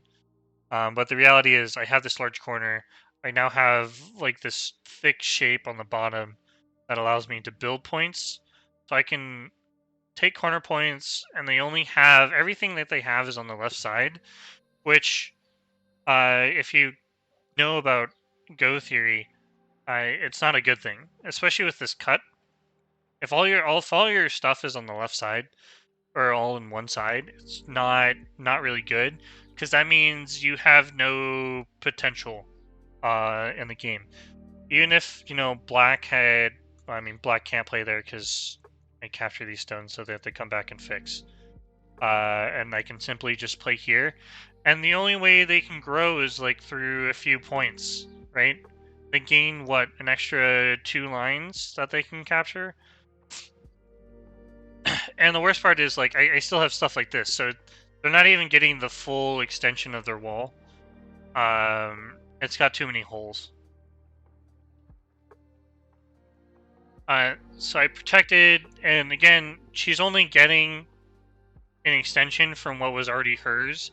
Basically, I was giving her 5th line territory, but I felt pretty confident that with the stones that I captured and the shapes that I had, that she wasn't doing so hot. I ignored. We play this way, and I kind of make a small mistake here. I just go for the top side. I was like, you can have this large area, I'll take this large area. She took it and played here, and then I kind of figured the game was over at this point, and I basically had to curb my excitement. So I wasted a lot of time just trying to calm down. And I fought pretty much tooth and nail for everything. I did make mistakes like this. Just, whoops. I can just connect, and this is way better. I didn't have to do anything super fancy. I should have just played this way. I was thinking that if I played here, now like I get a jump for free, and then potentially they would have to answer, or risk losing points. And I'm pretty stubborn at this point. I really did not need to save 1 stone. I think if I just jumped or played here, it probably was okay, but taking these stones is good. This move, not so great. I think one of the things is just like, I have this too, so I can technically capture these stones. I can go here. They play here. I'm pretty sure I can't do that, can I? Okay. I guess I thought wrong. I thought there was something there. Yeah, I think just playing here and allowing black to capture that and maybe make some threats in the center, or just play here was probably optimal. I didn't do that. I'm a very fighty player, so I decided I wanted to make a killing blow, and then I realized I can't make a killing blow. I try very hard. If I just connected, it's also very good for me. I didn't do that. I make bad shape. To which, she also made bad shape. If I play here, she needs to still come back, and I can play this one. If I had played here, I think the game would have been a lot simpler for me. I played here just because, even if I play this way, like, the Atari connect, and then they make some sort of I shape. I think like this game would have been mine as well.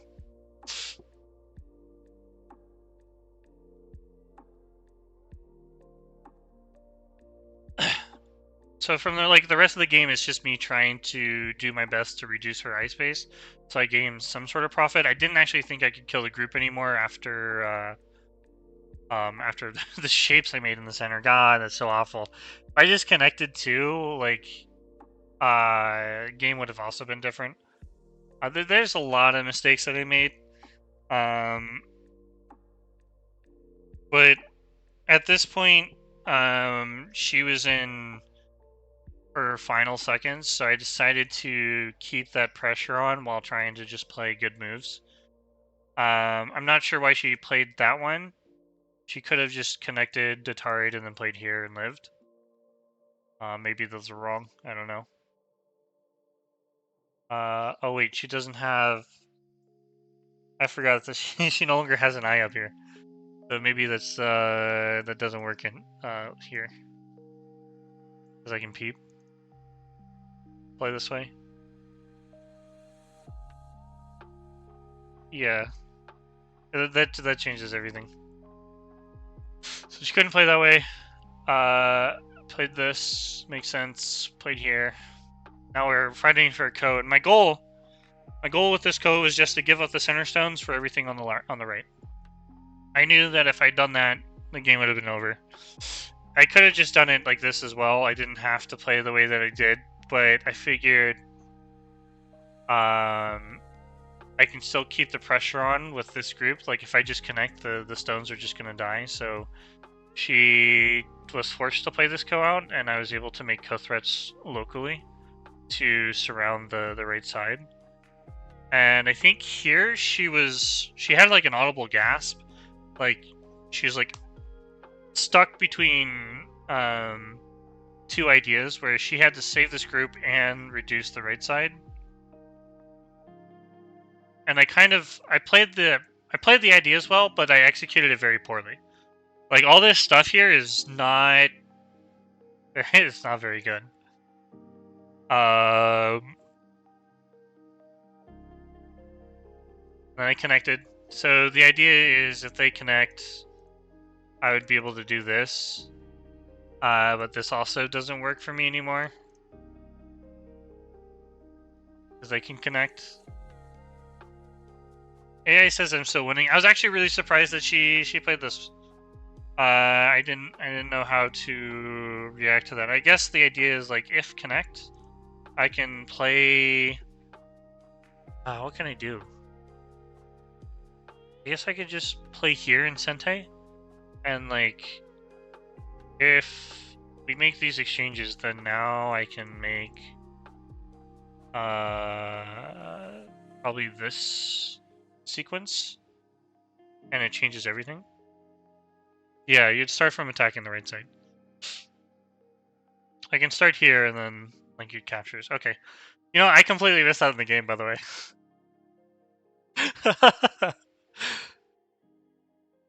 Remove its eye even? Can you remove its eye? Like, are you...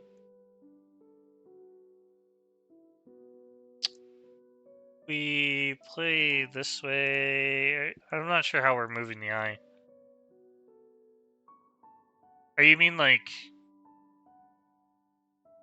I think Kosumi's correct though. Because you don't need to attack the whole right side. Just making this is enough, right? They have to come back and fix, and then you just get this. The top side's dead this way. I think it's a good Mii point.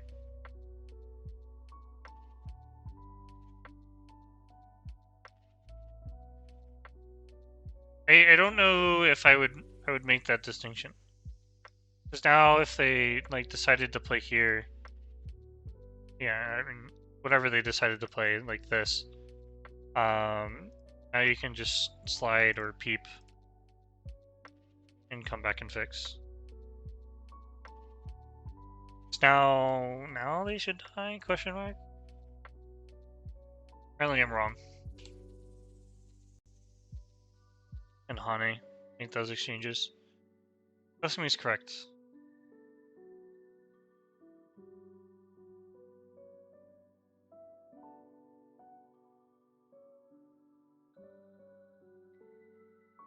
I could take that.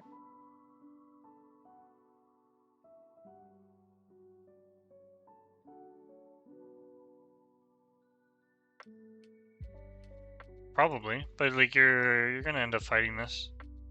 I guess like if you get more stones and then they accidentally give you, it makes sense. They both work. Kosumi is like the easiest to read though, right? Because you're just forcing these exchanges, and then oh, that changed real quickly. What's going on here? It doesn't. Man, what is wrong with AI, man? Like giant spike. Just play here.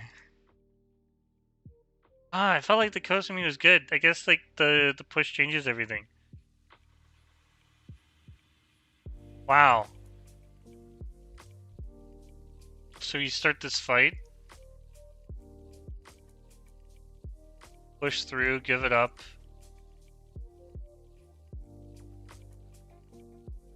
I guess this was the spike. AI just needs to under reach your level. Yeah.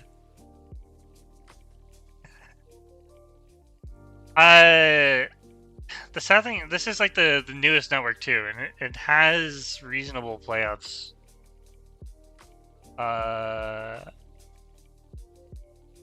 Yeah, so I really messed up here. Where did I mess up? Just make it Kokomi. Then attach. Attach is big. Yeah. And then just play here directly. Okay. Yeah, you can see like this, there's this dip too.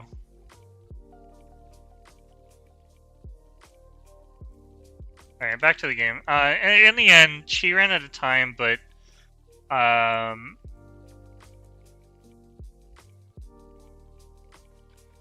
got to play these co-threats, and I also think the AA had trouble reading, because White can make these exchanges, or Black can make these exchanges and then play here. But I guess she couldn't really play this co out because I just have too many co-threats locally. And so I was confident that once I connected the co, the game was over. And in this game, it was mostly just me fighting my nerves, just like trying to win a one game and not throw absolutely horribly, which apparently I gave her a chance. And then instead there's that.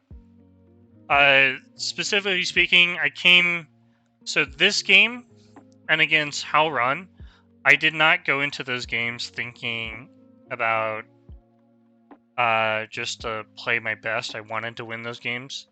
And this one, I definitely wanted to win because I thought I was a stronger player than Yinli.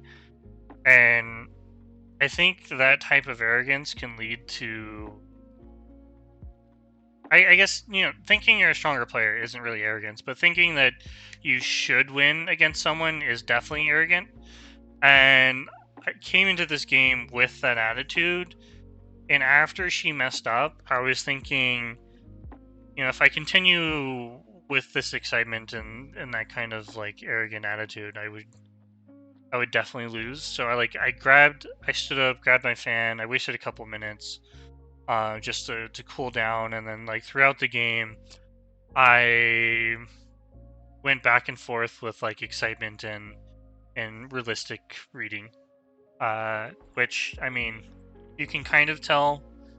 I can't really show you the graph, but the graph is like it dips really low and then it goes back up, and I wasn't really thinking well while playing these games. We're gonna go to Mingyuan. This game,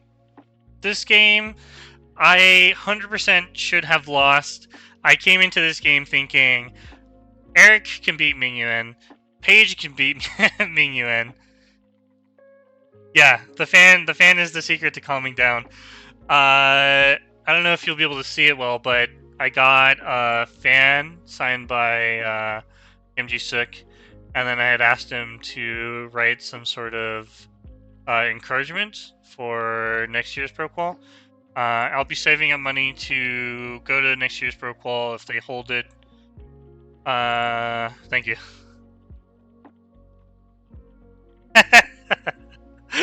Yeah, Eric could not beat Mingyuan. He actually played really well. That's the thing. I absolutely should have lost this game, and I got really lucky because he just didn't see the Atari. He didn't see the Atari. So let's dive into it, because this game I went in. I know. I can't believe that Eric lost to Mingyuan. He could have went 3-3. I also probably would have lost third place too. So thank you, Mingyuan, for winning. I appreciate it. I got third place.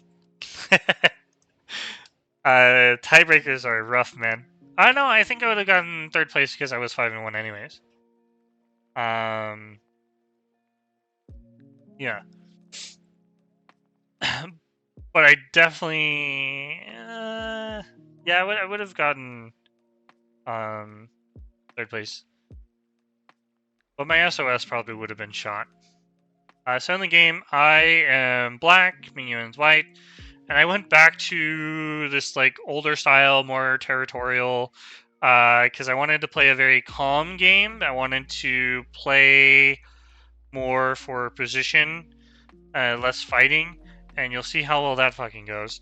I never can do it. There's just something in me that says, fight. That's not true. I can do it sometimes, but generally speaking, like I goad my opponents into fighting me. When I play that way, I'm like, oh, I'm gonna make this large area. They're gonna come in and we're gonna fight. He attaches, normal. And in this case, I was actually thinking about playing this way and kind of continuing to push and then Tanuki, because I knew players who do this. I know for a fact that I would win the Ko in this case. Whoops. That's not the right moves. If they played this, I can clamp. And if you have enough liberties, you don't have to play this move anymore. This becomes a Ko. I mean, they would throw in and then play here, and then this I would win this as well. This is kind of what I was thinking. But you can also just play here and you outright win the Liberty race. Because they can play here, and then we take this, and then you just win that. Neat trick, by the way. Neat trick. Your opponents do have some things that they can do like that, but yo, Jay, glad I could catch your stream. Do I have a fundraiser for my tournament fees? I don't. I mean, I could. I didn't do it this year. I didn't think about it. Technically speaking, I had a few people who said they would sponsor me, and I don't know, personally, I felt like I was being more of a burden in the community rather than, I didn't feel very independent, and honestly, like, before this tournament, and probably a couple months before that, like, even into the year 2023, I've kind of felt just depressed overall, so like I didn't actually think about that. Maybe I will think about it following, but like this tournament gave me a real good boost of confidence and like happiness. So I feel overall pretty good. And so in the future, I'll definitely think about posting something about going to the next Pro Qual. And there's also like the fact that I should probably see a doctor and get my ADHD treated, because I think a lot of my mood swings and mentality and focus is caused by my ADHD, because I just haven't been able to keep it control. There's a lot of things that I could change lifestyle wise that would just help me fix a lot of some instability. So like during the weekend, I kind of just decided to put that all in the back of my mind and forget about it. So it really helped me there.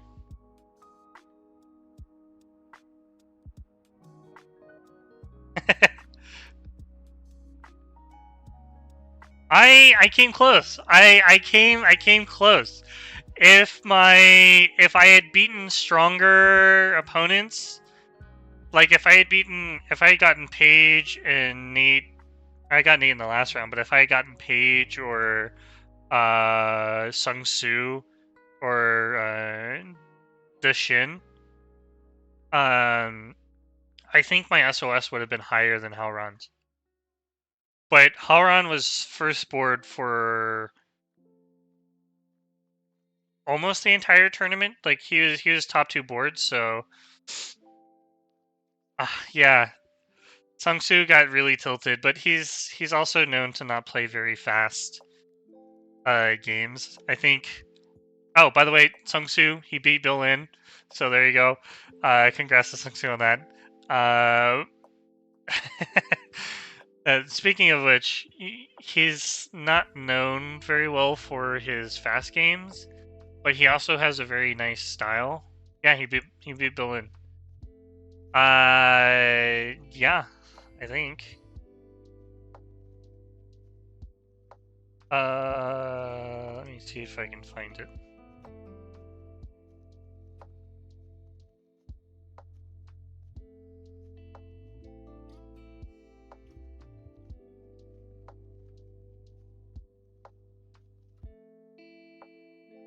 I can't really find it right now. I will.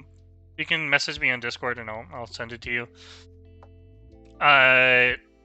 Yeah. So there was potential to get first place, but that means I would have had to play stronger opponents. There were players who had a better run than me, so like objectively speaking, my opponents were weaker, and I got third. And you know, I joke about this with Paige a lot. Paige tends to lose her first game of the day and then go like 5-1, 4-1, 3-1, and she gets third place a lot. And I always joke with her, like, you know, you're taking the easy route. Why don't you just win all your games? That kind of happened to me. Like, I beat my first opponent. He wasn't extremely strong, but he was stronger than me. And then I beat Shinka, and then I lost to Howron, which pushed me down, and I had to play weaker opponents.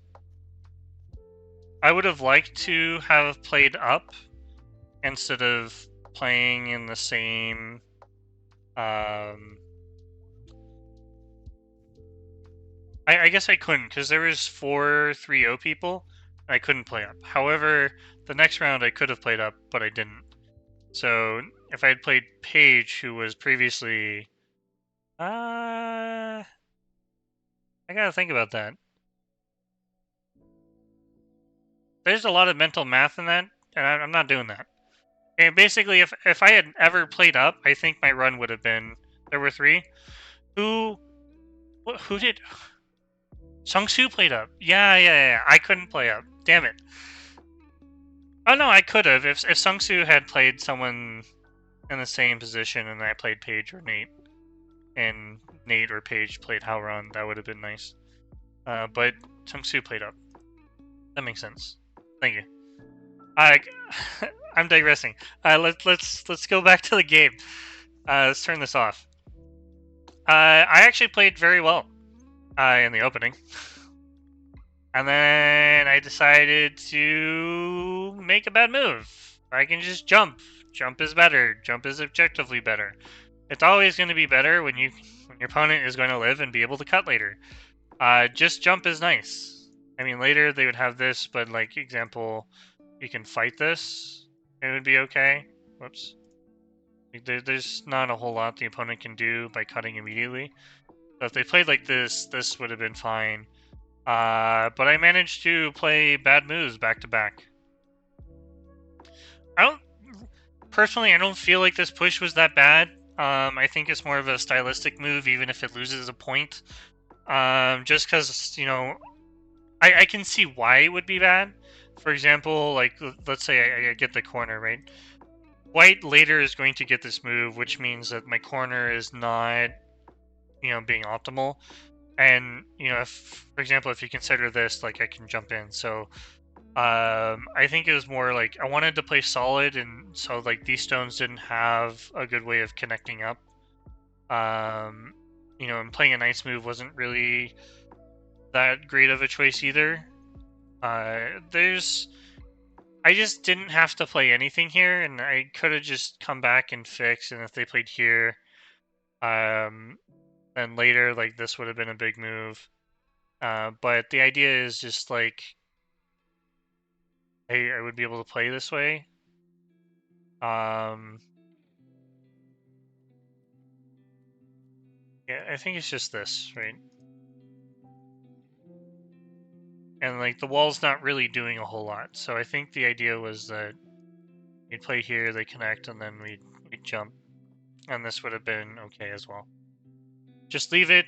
I have some Aji there, but I can't really be... or I can be disconnected just because, you know, even if my group on the outside is attacked, I would have been fine. I didn't think like that, even though I tried playing as best as I could and not fight. But I kind of put myself in this position where I had to fight, and it's not really that great. So I got cut off. I made another bad exchange. I didn't need to push. I could have just extended here, and even if he played this way, I'm pretty sure I'm alive in the corner. And if I'm not, I can just make this exchange. Maybe this one, and then connect. I don't even have to connect, right? I can just play here. They take, and then I can go back to the corner. And this is also possible. This would have been a good game too, and I would have liked to play this. I probably don't need the Hane either, but Hane's nice. Like if they capture, we can just make sure we're alive. So I felt like, you know, as long as I had like this strong presence on the outside, the game was going to be okay. But if you just feel things and you don't logically think about it, you're going to play objectively bad moves. This move, like pushing again, is absolutely god-awful. I would have preferred the Knight's move. It's probably bad too. It is. Look at the AI. Hates it. It doesn't want anything but this move. Connecting your stones is important. Don't... If there's one thing that I always tell Q players, it's connect your stones, man. That's how you lose games. Connect your damn stones. So he played this way, he gets the 1 stone. So I lost the 1 stone. He's now objectively stronger in the center. I have a weak group. We're not in for a good time anymore. Play here, play this move, we get these sequence, he takes, and then I Tanuki, because now it doesn't matter if he gets this, I can come out into the center and do something with my stones, maybe play here or here, I don't know. We can do so. This is Sente, right? We can do this and attack this group. The idea is that I didn't have to worry about the cornerstones. I technically have an eye there, even if he played the Hane. And if he did play the Hane, because I have that eye, I would actually just need to play on the top side here. I don't know, something like this or here. I made this horrible exchange because I had to. AI seems to think that I just don't need to, and you can play here, but I still feel like I'd have to play this way. And it's just, it feels really weird that I'm doing all of this just to protect the cut. And I mean, later White can just come back and fix. I don't know how they would, but maybe something. Yeah, exactly. Unless you're extremely behind, then create some chaos. But like, you can avoid a lot of you can avoid a lot of the chaos by just connecting your stones. You don't need to fight into this stuff. Or you don't need to make the situation for you. Just connect your stones. So I connected my stones, and then I pushed, which apparently the order is wrong, and now my opponent's winning by a lot. Didn't feel like it. I knew they were winning because I messed up. I messed up by allowing them to cut. I was like, I knew getting cut there was not good. So I'm like, I'm just trying to salvage the situation by taking away points here, and I managed to do that in a decent way. And this is where my trouble starts, because I didn't make a dumb. I needed to make this exchange. If I played here, it would have been good, because then I can play this one. Now if they take, I can push, and then cut, and they connect, and then I can play here. And now I'm kind of like saying you need to come back and attack the corner. I could also just outright live in the corner, but it's not good. Because now they play on the outside, or they can play here, I think, in Sente. I need to answer, and then they can even play further up, right? Like, I now have a stick in the center, and it's doing absolutely god-awful. Instead, I play this move directly, and they get to play here in Sente. Or not complete Sente, but I get to make an exchange and then come back. I should have live in a way that doesn't give Sente. Oh, you mean like, yeah, that makes sense. I play here now, they take Atari, next, and then play here. That would make sense, yeah. Should play here.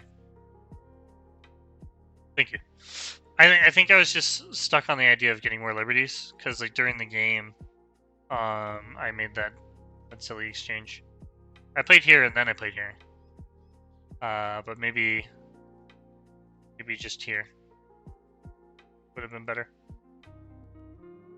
Played here. I also probably didn't need to do that. I could just play here, and when I played that way, I can just live now. You're absolutely right, P18. I mean, it's kind of like the mental shift, like where I was trying to just play normal.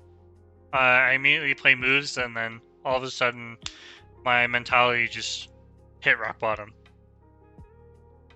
And so now I'm just egregiously losing this game in a very horrible way. Like, he's getting everything, and it sucks. So we play this, and then I make some few exchanges on the side here, which he obliges and answers everything. Doesn't want to die. Makes sense. And I make these exchanges. And basically, I kind of prepped all these things because I felt like during a co, if I just connected and we had this, if during a co I had just played this, he may just ignore and so you take whatever was bigger. But he answered all this and then connected, and I was like, okay, this group is probably alive now. I need to do something about this massive Moyo. So I invade. The only thing you can do when you're losing. And I kind of looked at this situation and was like, I'm losing, I might as well try something. And I invaded. Attach, trying to get some sort of forcing moves and just reduce the whole outside. He plays this move. Makes sense. And then he plays this one. Which I thought was a little weird. I was like, oh, that is not a real move. If I just connect my two groups that are dying, I technically could live. With an eye, somehow, maybe. Persona, I just have it in the background. Lo-fi persona, just like I'm losing, what does it matter? Type of thing, yeah. I did not plan on that persona. I just undertook it because it's like, might as well.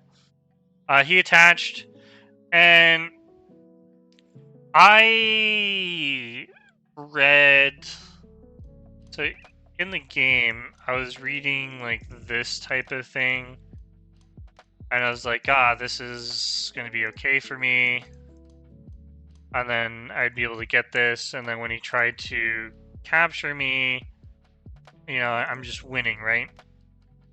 But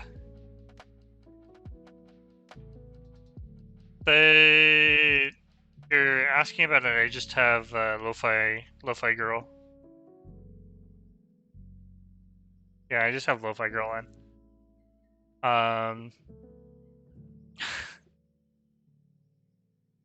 I don't know why I thought this.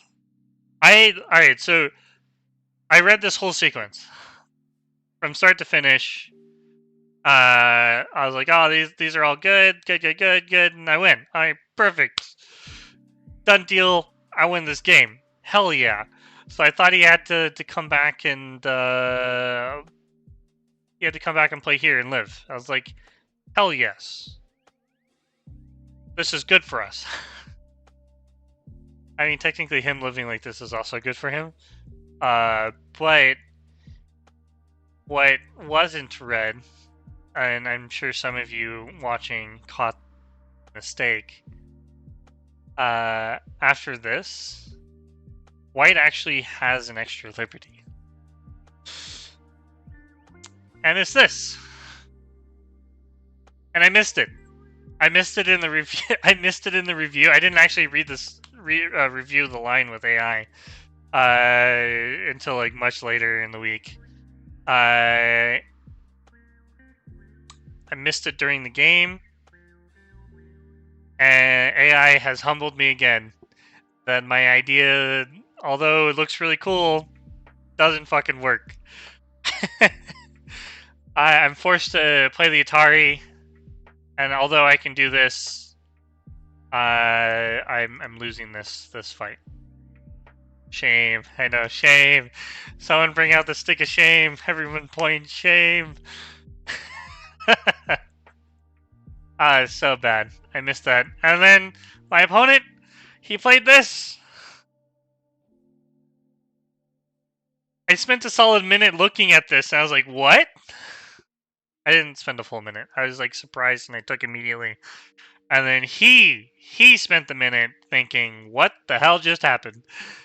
He made a very large mistake. I think I don't know how to explain it, but I kind of understand. He was in this position of winning, and I guess he thought somehow like this was all, he was connected here, and like he's just winning this outright, and I couldn't win the Liberty race here, right? Type of thing. Because like again, like there's this thing, like imagine if the stone was connected, right? Yeah, he did not see the Atari. There's also yeah, he just didn't see it. He missed the Atari. So I won this game on a very lucky fluke.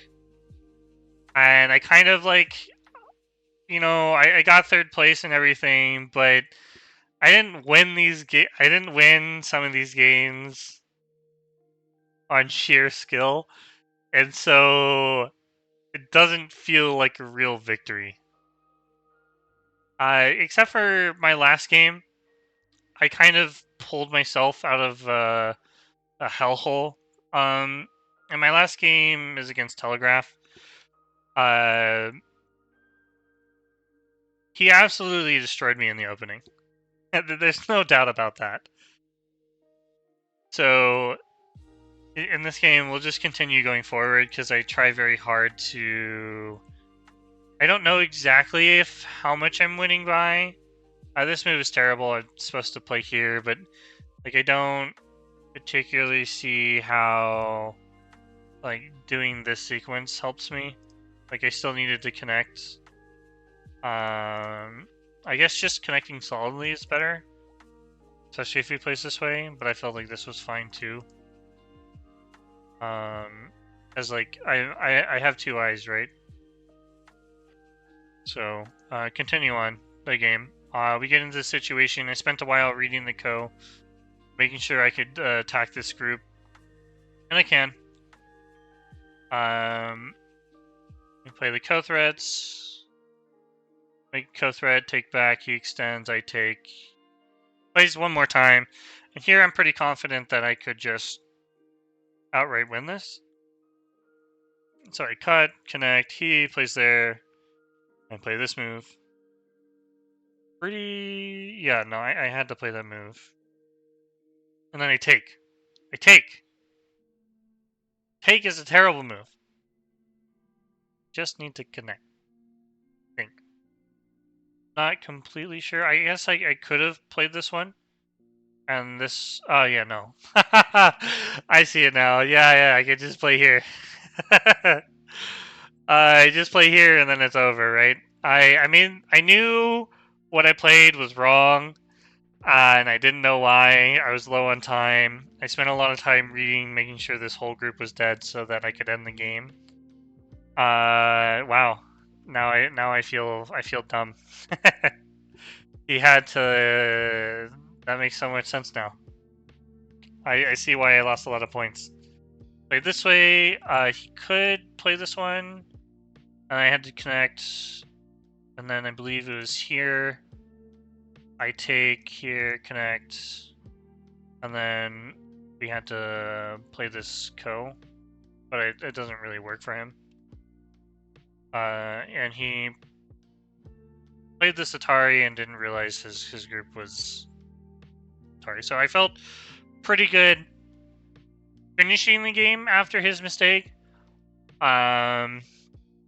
But that was mostly because he's also stressed about missing that Atari. So although I won the game, I didn't actually win it mentally. So that didn't feel very fun. And I did a review against Telegraph on this game. I didn't really go into depth on like what I was thinking. And so I kind of want to take this chance to go into my thinking. If you want to see like the full review, you can go and watch that VOD. I have it up. I published it. So here, my idea was that if I were to play a straight up game where he gets these 4/4s, and he probably wouldn't play that. He'd probably play high, or he would attach. I don't know what Telegraph would do. But I was thinking like if it went to something like this, where he gets like this framework going. Or maybe I personally would probably play here. I'd play like this, where he gets this framework going. Like Telegraph has definitely a better positional judgment. I think he can understand the strength of stones in the opening and somewhat early mid game a lot better than me. And I kind of went into this game thinking, how can I take that and make that my advantage? And I went for like this cross opening.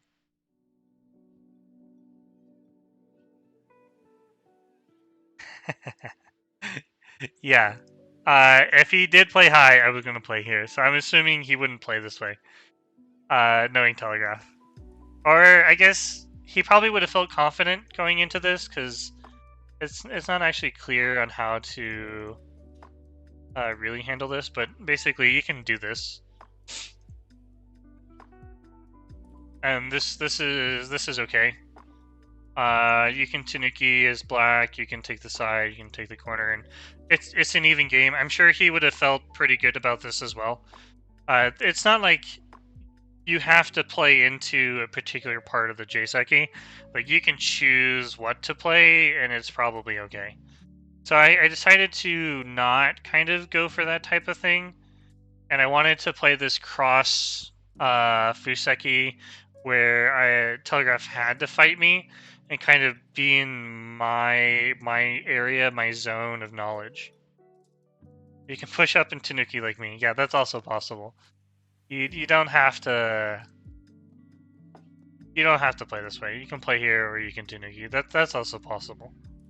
The exchange is the exchange is fine. It's not that bad. It's pretty okay. It's just like I made this exchange. I got the corner. You now have like these two stones that are attached to one stone, and it's like whoever plays there first might have like the fighting advantage, but it's really just like a way of me like forcing a position where I know I can fight. Maybe I should state, like, a lot of people think I'm good at fighting and my reading's good, but the reality is I think it's shit. it's really shit, and I only play into fights that I know that I'm good at. And Eric can really attest to this because when I fight Eric, he pretty much out fights me. I think Eric is a better reader and fighter than I am. I don't like a lot of pincer variations. That's fair. When your opponent gives you the option to, I just strive in chaos. Yeah, I don't thrive in chaos. I just enjoy very complicated situations that, you know, you take it to a pro and a pro's like, yeah, dude, I have no idea. I like those situations. Eric does thrive in chaos as well, and I think I think overall it adds that, you know, Eric studies like 10 hours a day doing Sumigo and playing games. But I also oblige in his chaos, right? Like I don't play like other players. I'm like, hell yeah, Eric and I are gonna have a fun game, so we play it. Which, you know, maybe I should play more to my strengths. Don't really do that. His European equivalent is Jonas. Honestly, I don't care what color I'd get against Jonas. I'd play against Mirror Opening. I'd do it. All the Europeans are weak. They're weak for thinking Jonas is scary for the Mirago. They don't want to play Mirago. Blah blah blah. It sucks to play Mirago. I think it's fun. I think Jonas has a very fun style. So, you know, if you guys, he loves Ko and Chaos. I love Ko. I love Chaos. You know who loves Ko and Chaos? Pavel. Pavel? Is that how you say it? Palvo? Palco? Let's call him Palco. His nickname, Palco.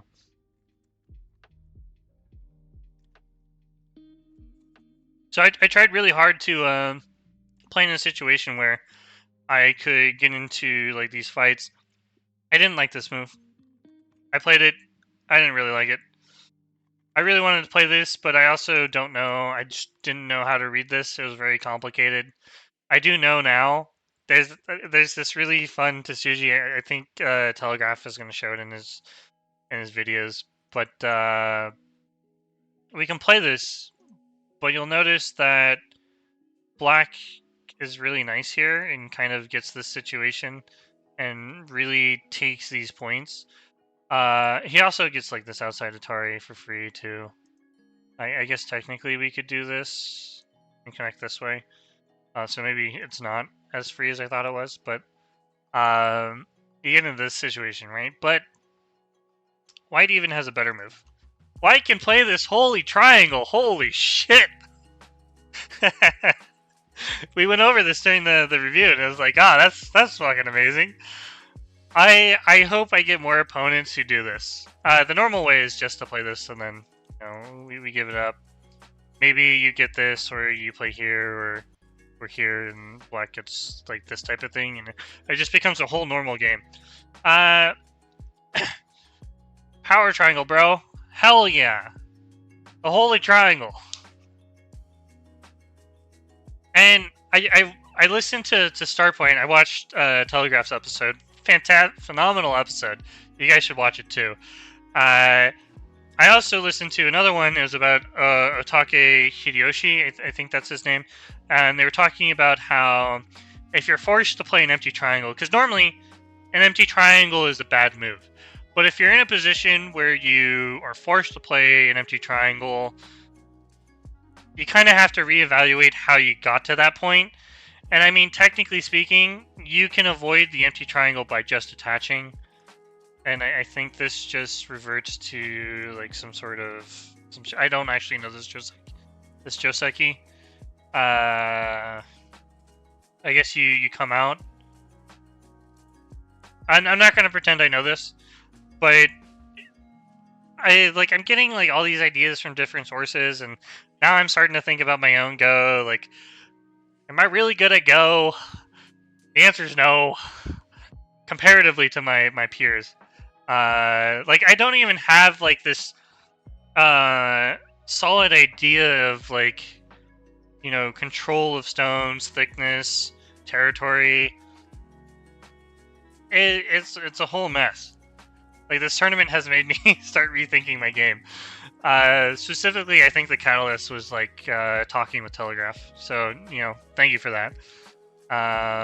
We got into this situation, and Telegraph loves this position, and I knew for a fact that he was going to play this. I wasn't very surprised at all, and I was prepared. I wasn't prepared enough because he took this. I played the Atari, and he jumped. I was like, I know this. I know the correct move is push. I was like, but I don't like it, so I'm going to jump.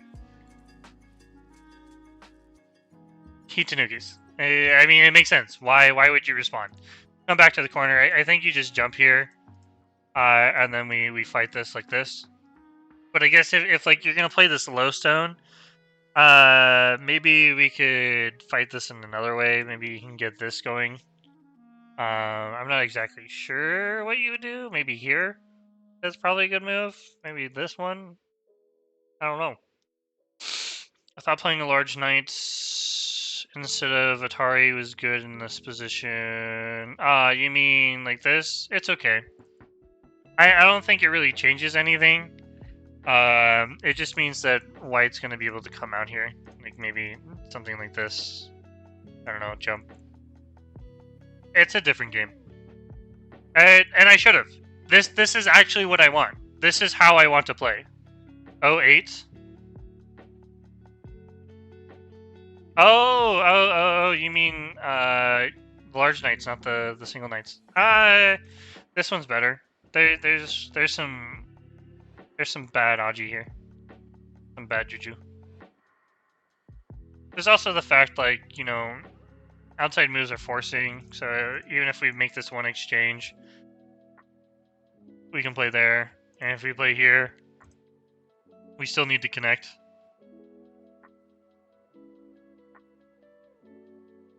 Out of Q5, 07. I've never seen that move. That's interesting. That's also an idea. No, you're good. You're good. This one. That makes sense. It looks like it works. And there's not a real cutting case here, so I could just come back and fight. So yeah. I mean, we can just check with AI. It looks like any of these moves are good. The Atari's okay. This is good. The one space pincer is best, but of course, it really wants to play this one. But again, during the game, I really didn't know how to handle this, so I just didn't do it. I wanted to avoid it. I prepared with the Atari and Knight's move is kind of the thing. So it is a thing, yeah. I think the 4 square here is okay. It doesn't really change evaluation. Here, I actually did think about this. I just didn't know how to respond. How to respond to this. But, it makes sense. Just, play simple and then play here. That's all you have to do. It doesn't like this for white. It prefers taking this and then jumping out. And that would have been another game. It would have been a very fighty type of everyone's getting dame type of thing. And then eventually, it's like, how much does black get on the right side? How much does white get on the top side? Black has a lot of little points. White has a lot of little points. I would have been fine with that game. I just thought that it would be too bad for me. This is also bad. I think I would have preferred this over kicking. I just didn't think about it until after I done it. Because I'll show you why. Even if he played here, I guess I could just jump or I can push. And it would have been very similar to the Knight's move. But when I kicked and then did the 2 space, he gets to play this one, and I have to play here anyways. But I read this. And one of the things that I had trouble, dealing with is I didn't want to have to live locally with these stones. Obviously that would be better if I attached like, I'm giving up a lot of stones here. And this, white shape isn't like perfect, but I felt like white gains too much, especially if they just descend. So I just Tanuki, and he plays the blue move. I was surprised. I was like, this it makes sense. I just didn't know it was a blue move. I was even more surprised when I saw it was. But when he played here, like, now I got this in Sentei, and I felt pretty good. And I thought, you know what? I may have lost a point or half a point, but I was like, this game, very playable. And I played Q11, which I wasn't very happy about. I actually thought about in game just taking, because if he plays here, I was like, now I can just play here and I don't have to worry about my one stone, because I'm going to have this. I'm also going to have this. Hey, Cowabunga. Welcome. Also, I'm sorry if you guys hear any thumping. There's roof guys working. They're finishing up a roof job. So I was like, if I just take and then invade, it's probably fine. I know AI was very keen on making this descend. Probably because the left side's too low. I don't really need more points, low points here. I just need to, ask questions about this, and then maybe I could have just come back and played something like this. So my whole thought process was I'm trying to make this area where he has to come to me and fight, where I know that I would probably get a good fight in. And we got into this position, and I was like, okay, this is the start of a fight. This is good for me. And I blew it. I fucking blew it. Oh my god. I made this one exchange. I play here, and he defends. I'm just like, fuck. My mentality just like out the window. Like, our game's even. Now we're gonna make this exchange. Let's see what he plays. If he plays here, I'm fighting. Wrong order, man. Wrong order. I just play here, and then I can play this one. AI wants this, of course. I was like, I'm comfortable with this. It's really interesting that if you play here, AI wants this, like, wanted this knight's move. Maybe use lower layouts. It's really interesting because it leaves this, but I guess like if you're on the fourth line, it's easier for your stones to connect up. But if you play here, there's also this move, which I learned. I'm pretty sure it was the blue move. And if you play here, then it's like I'm coming back now. I made this exchange. It's good for me, type of thing. Bigger influence? Not really bigger influence. Just that when you go on the right track, if you play here and here, like where are you getting the influence points? Like I could see like if you jump in, white's gonna get this, or white can play here, type of thing. And white's gonna have a lot of forcing moves, but like where you have to convert that influence into territory, and the more like surrounding area you make in the center, it's probably good. But when you have a weak group like this, I kind of feel like moves like this don't make sense, but I'm not AI. I'm also not super strong in terms of like early game attacking. I don't really understand the full extent of some stones. AI prefers this. It helps the cornerstone, for sure. And it forces white to do some sort of reaction to these. Like, I could see white even playing this, but, like, obviously leaves these areas. But I blew it, man. I had a chance to attack. Not once, but twice. Like, just play here. And I get the attack that I want. I get the attack that I want. So what I do? I don't take it. I don't know why. Like, I came into this game thinking, all right, I'm gonna have Telegraph fight on my terms, and I played like this. I don't know why I didn't jump. I mean, it's not like I couldn't, fight this. Also, can you co here, Eric? Are you still in the chat? If you were white, would you co this? Probably not, right? I don't know if Eric's still watching.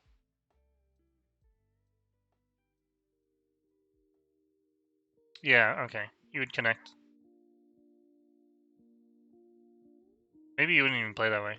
I don't think white would play that one. Maybe just connect or play this one. And then you can fight like this. That's probably better. I don't know if white can actually play this way. It feels wrong. Somehow. Like, I feel as black I would play here, and then now we're... What are we doing? Type of thing? Connect and then come out? So I've seen a lot of pro games with this shape, and I still don't know how to navigate it. Let me just jump. Yeah, exactly. I just what am I doing? I wanted to fight. This was my chance. Oh, that's not my chance. That was my chance to fight. And so now when I played like this, I did not want to take this fight. I know what the AI wants. And I play like this. I can play here too. I can make this exchange first. Or, I guess... what was it? I think it was something... Was it extend? Alright, I make this exchange here, connect, Atari. Or I make this Kosumi coming out. I don't remember. I'm pretty sure it was this. It was something like this. I was supposed to fight this. And if white connected... some dirty shenanigans. It's supposed to be a fight. I just didn't know how to read this. I didn't want to read it. Type of thing. White extends, I connected. And this is kind of like how I was reading the fight. I was like, how do I manage this?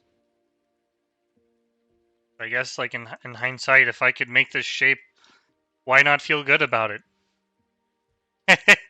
What a horrible fucking shape to make. Am I right? I felt like this fight was not good for me, but it was. Telegraph says he would have probably played this one, and then I would have been forced to fight this way. I went 5 in a row. Yeah, that would feel good. Alright, so in the game, like, I knew I made a mistake, and then I was like, alright, now I need to bring the fight to him. Yeah, it is like a ladder. Do you guys remember the what's it called? The where's hold on. Where's the variation? Where'd it go? There we go. Do you know that Hikaru no Go episode? That's what that is. That's what this is. I've broken my opponent's shape. I'm now winning. I've reversed the game. No. Continuing. I felt like shit. So I was like, I need to start this fight, and I started very horribly.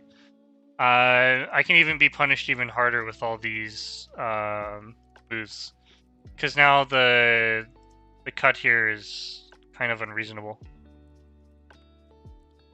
Right? You can just continue pushing, and then you'd be able to attack this group.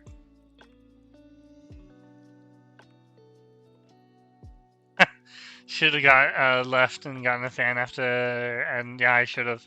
I had my fan next to me, I just didn't open it at all. Not once during that game I opened it. So I started this fight, and I didn't know how far behind I was, but I felt like I wasn't that far behind, because I was like, I know that I can fight this correctly, and it can't be too wrong. Boy, how fucking wrong I am. Oh, man. This is a very sad exchange.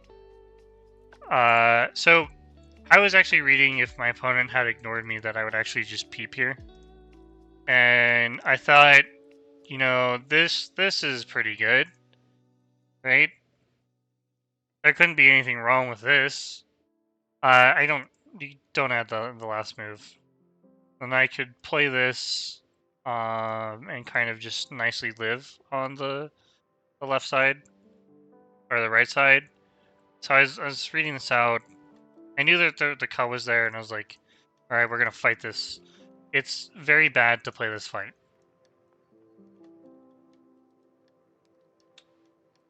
I guess in some sense, like, I almost immediately forgot that the cut was there because I was kind of surprised he played this down. I was like, it actually makes more sense. And so I played like this, and I was like, I got this Ko. We can start. But reality is, if I play here and he takes, then I'm doing fine for myself. The game is more or less good for white, but my right side group is alive. He's alive here. I got some Sente moves, but I felt like I had to save these stones. And then I'm now playing this ridiculous Ko. At any point, the AI says that I needed to... Anytime Telegraph made a cut thread here, I had to connect. I could not do anything else. I had to connect. And you'll see that the number is going to get larger and the game's going to get worse for me. So you stroll through here, and I won the Ko. And he comes back and answers. And I play here. I really could have just made this one exchange, and then I should play all these moves up here type of stuff. I guess AI says I should probably play this one. Kind of surround myself in the center. Or add strength to the center, not surround. And then I get into this game. And I'm trying to play like this mental game, so Telegraph really kind of crushed me in this fight on the right side. Like, I didn't really need to take it. I made some bad exchanges. All he did was have to connect and respond, and there was no issue. However, I kind of play in a way that I got into my own head here, and I thought I was being smart by, you know, allowing white to take one stone, but this would give me an opportunity to cut these stones here, and it kind of does, but it's really not that great. White really doesn't need to play this way. If white had just, I don't know, maybe just play in the center anyways. Yeah, I think that's what we looked at. You just play in the center anyways. And if I have to respond, then it's good. I guess you can wedge, then connect, and then like there's this double P later. We can extend, jump, jump. White has like this really good attack on the center stones, which is why this move in particular is wrong. But I had this idea that I wanted to follow through on, and I kind of did. It's just the idea is wrong, and it shouldn't have been done. But I followed through on the idea. I needed to prep myself, but maybe the jump was wrong. This jump is way better, and you know, I guess if it's like this, I can play here type of thing. And it would have reverted back to the game, and the order would have been better. But I played it out of order, and he actually should just ignore and kind of just fight me in the center here. Group's not that great. Is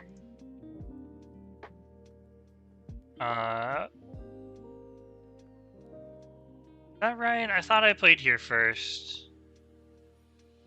And then he played here, and then I played this. I think order's probably right. Did I fuck up the order? I think I fucked up the order. But I'm pretty sure I had the jump first. Am I using the wrong game? Wrong SGF? I think I am. Also, this move is bad.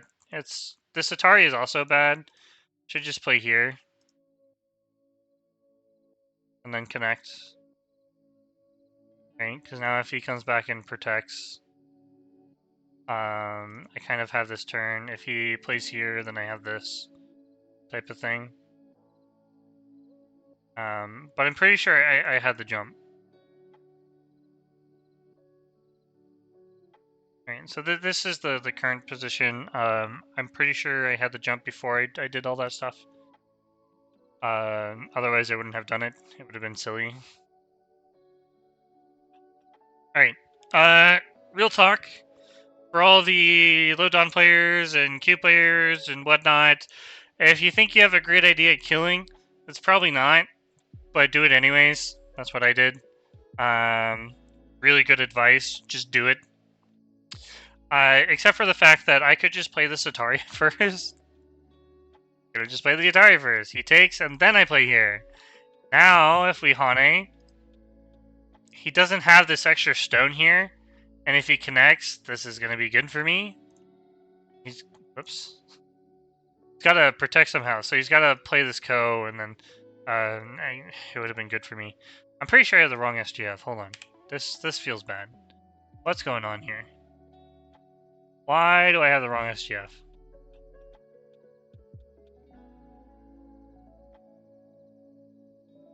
There we go. And here's the red SGF. Okay. Now the score is going to reflect better. So here, connect, block, and I think it was something like this, or here.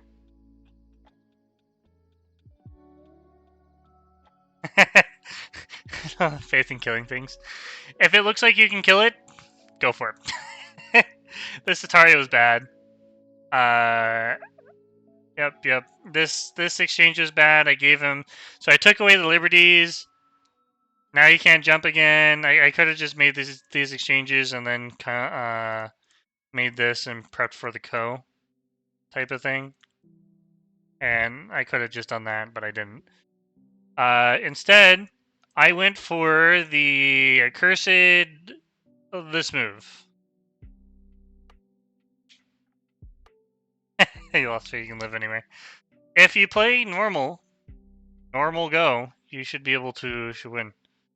Man, I should have like the camera center right here, so that way, like when I'm looking at chat, I'm looking into the camera.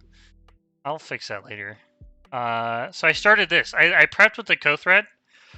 So my whole idea was to use this Ko. I didn't think I can kill him. Was to use this Ko as I want to say a mind game, but it's not really. I guess like in hindsight, like I kind of played it for a mind game type of thing, but I was like, I'm gonna use this Ko to break into the top side, and like the only way White really lets you do that is like through a mind game. So like emotionally, I know I'm behind. Like I didn't know that like in this sequence, it's an even game. If I don't make that one exchange, it's okay. I can just do this immediately and play here. I just do this immediately, play here. Game is even now. I didn't know that. I thought I was behind. So I prepped my Ko threats, and obviously made the dumb mistake. Played here, he connected. AI says like this is the better move because he's gonna win the Ko anyways, right? Play here. And now it's like it changes things. And he should be by winning by a lot. Basically, I now need to fight everywhere in order to save my stuff. Like my corner's not alive. This group is being cut off. This group is being cut off. It's a bad time. But he played here. I guess I kind of got into his head a little bit. Like he told me that he was just looking for a winning variation, and it is winning. He's not wrong. But I guess like following up on like the winning stuff, he kind of made this like really large brain fart type of thing. He played here. I got this Atari, and then he played here. And this is kind of where the game flips. I have reviewed all of them. And I'm kind of going through more of like my mentality through the whole game rather than reviewing the greats and the bads. I was kind of like giving more of an aspect of like how I felt during the tournament. Yeah, this is the 6. This is the final game. And I think in this particular position, I kind of made... I don't want to make assumptions, but like this is how I felt during the game. Like I made the game complicated enough that it was hard to make the right decisions at the right, like during that time. I'm sure Telegraph felt completely different. I'm just completely speculating. And when I felt like this, I was like, I have a chance. And I felt like this was the chance that I had, and so I went for it. And it worked out. So I made these exchanges, we got into these fights, and kind of the rest of it is endgame. So he connected these 3 stones, and I captured these 2, and it kind of gave me enough of a lead to win the game. I did lose endgame points. I didn't play the best. I could have played a lot better, but I didn't play the best. And I actually lost a lot of endgame points right around here. I played this silly stuff, which doesn't actually gain me anything. I just make these exchanges, and then I needed to play here. This was the largest endgame there. What it does is it stops... we play here. So if we play this one, it now gives white this, and if I play here, white can capture, but white can play here first. So connect, take, type of thing. It's not a fun time. And the game would have been very close. Very, very close if it went like this. But I somehow got the end game because he played here first, and I was like, I don't need to answer that. But it's really hard to know that. We were both low on time. I think we had about 30 seconds left. That's not a lot of time when you're on like Fisher time and sudden death, right? So I think even though Telegraph crushed me in the opening, he had trouble closing out. And I think personally his game against Howlrun kind of had this sort of like infectious thought process with him. But he also told me like after the game that he thought he was winning. So he didn't, or not, he thought he was winning. He didn't know the score. So he had like this vague feeling that he might have been winning, but he wasn't sure. So it was a very exciting endgame, which honestly I can tell you that most endgames are really boring, but you know, if both players don't know the count, I guess it can be really exciting. Fun fact, this move is pretty big. Do you guys have any questions about the games, or would you like a quick recap? I can give you a link to the games if you want to see them. I need to go to my library though. Second. Chicago Open. There you guys go. There's the link to the games. Feel free to take a look at them. Overall, like from there's only one real game that I had complete domination in, and then the other games I really had to just...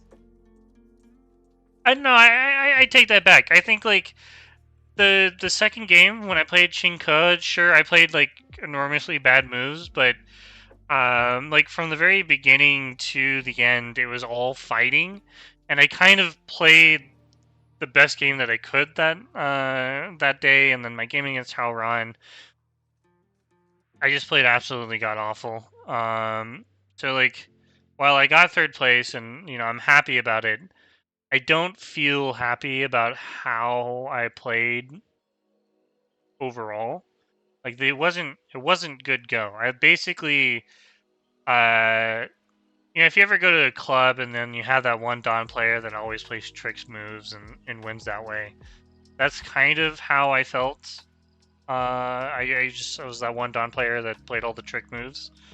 So, you know, what I learned from this is that, you know, I have a lot of learning. Stop making fun of Eric. Sorry, Eric. You're being called out. So like going forward, I'm probably going to focus on building shape knowledge and picking fights. Yeah, you're the one Dawn player that plays all the trick moves. You don't have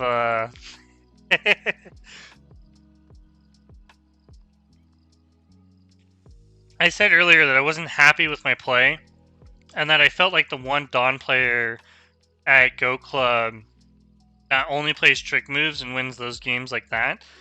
And then Paige said stop making fun of Eric. So you do. You play suboptimal moves, hoping the opponent.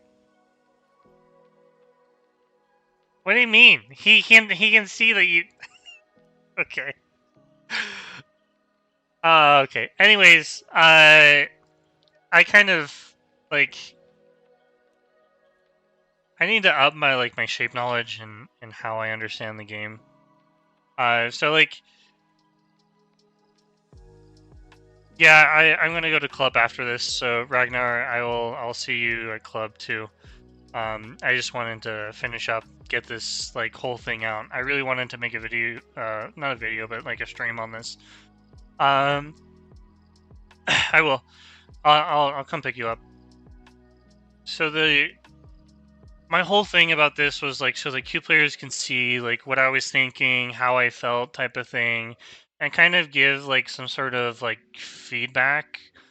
Or like some thought process. Like you don't have to be this perfect player to play at like this high level.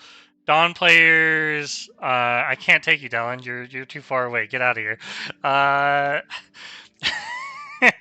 go to your own Go Club on Saturday, or come to Columbus. We have room.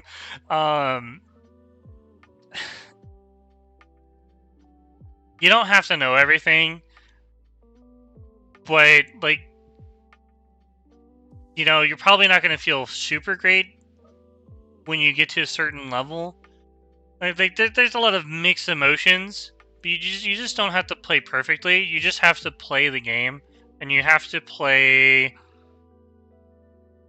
at some point knowing whether or not you're ahead or not, and then you also have to play accordingly. You know, when I felt I was behind, you can see that I was playing moves that would allow me to come back. So I technically I did earn this, but at the same time there were a few games like if my opponent had just played this one move, it's hard for me to actually come back. So first, you know, play the way that you want to, you know, get strong at your own pace, but you know, you really can make a comeback in these games by finding your opponent's mistakes and capitalizing on them. If you don't, I mean, you're not going to win these games, but yeah, I mean that's really it. I don't really have anything other than like don't feel pressured to win all your games. Try to have this like lax or relaxed thought process and kind of just go into the games expecting to play well rather than to win. I went into these games expecting to just I don't know, maybe I'd lose.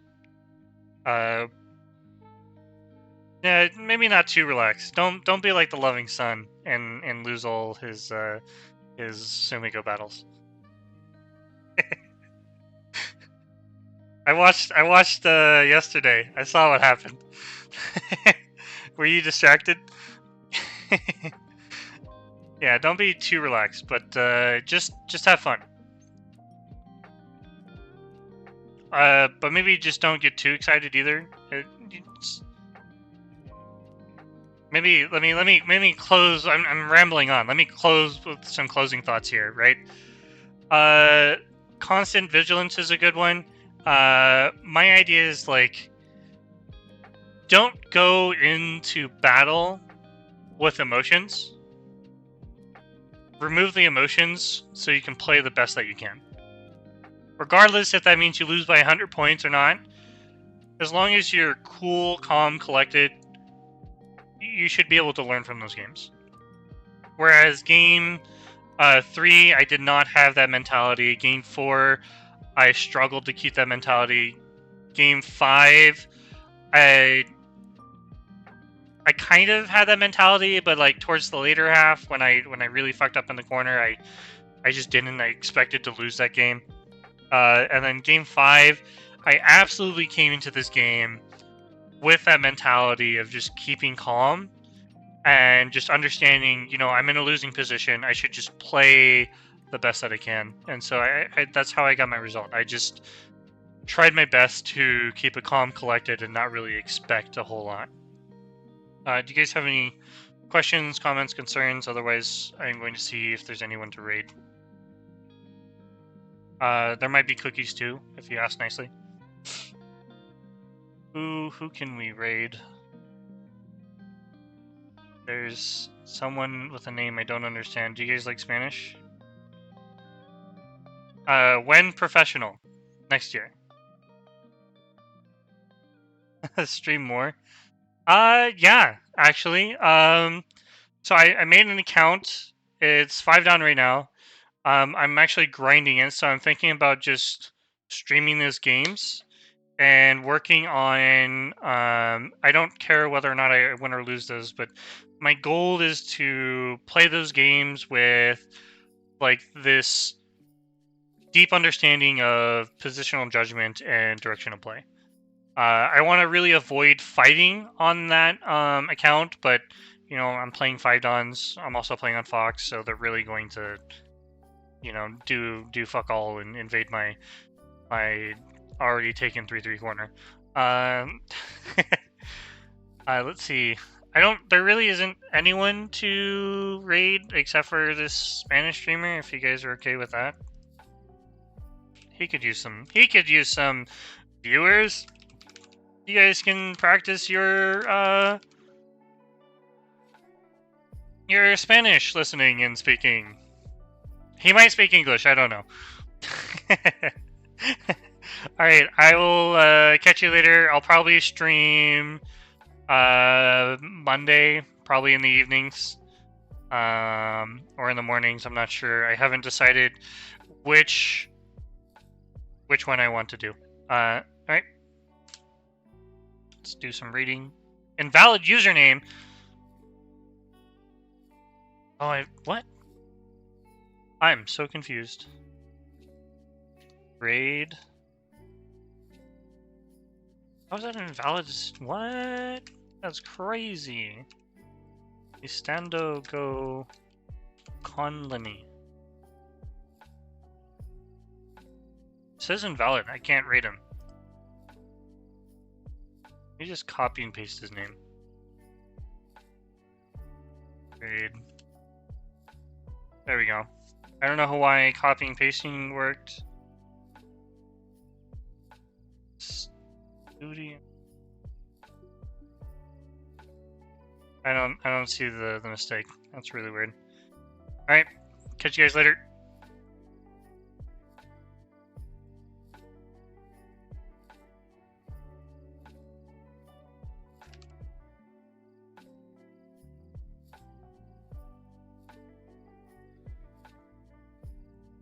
No sé qué pasó en esta partida que se sintieron obligados a jugar tan rápido. O sea, entiendo que Santiago iba ganando, entonces después no le preocupó. Pero la verdad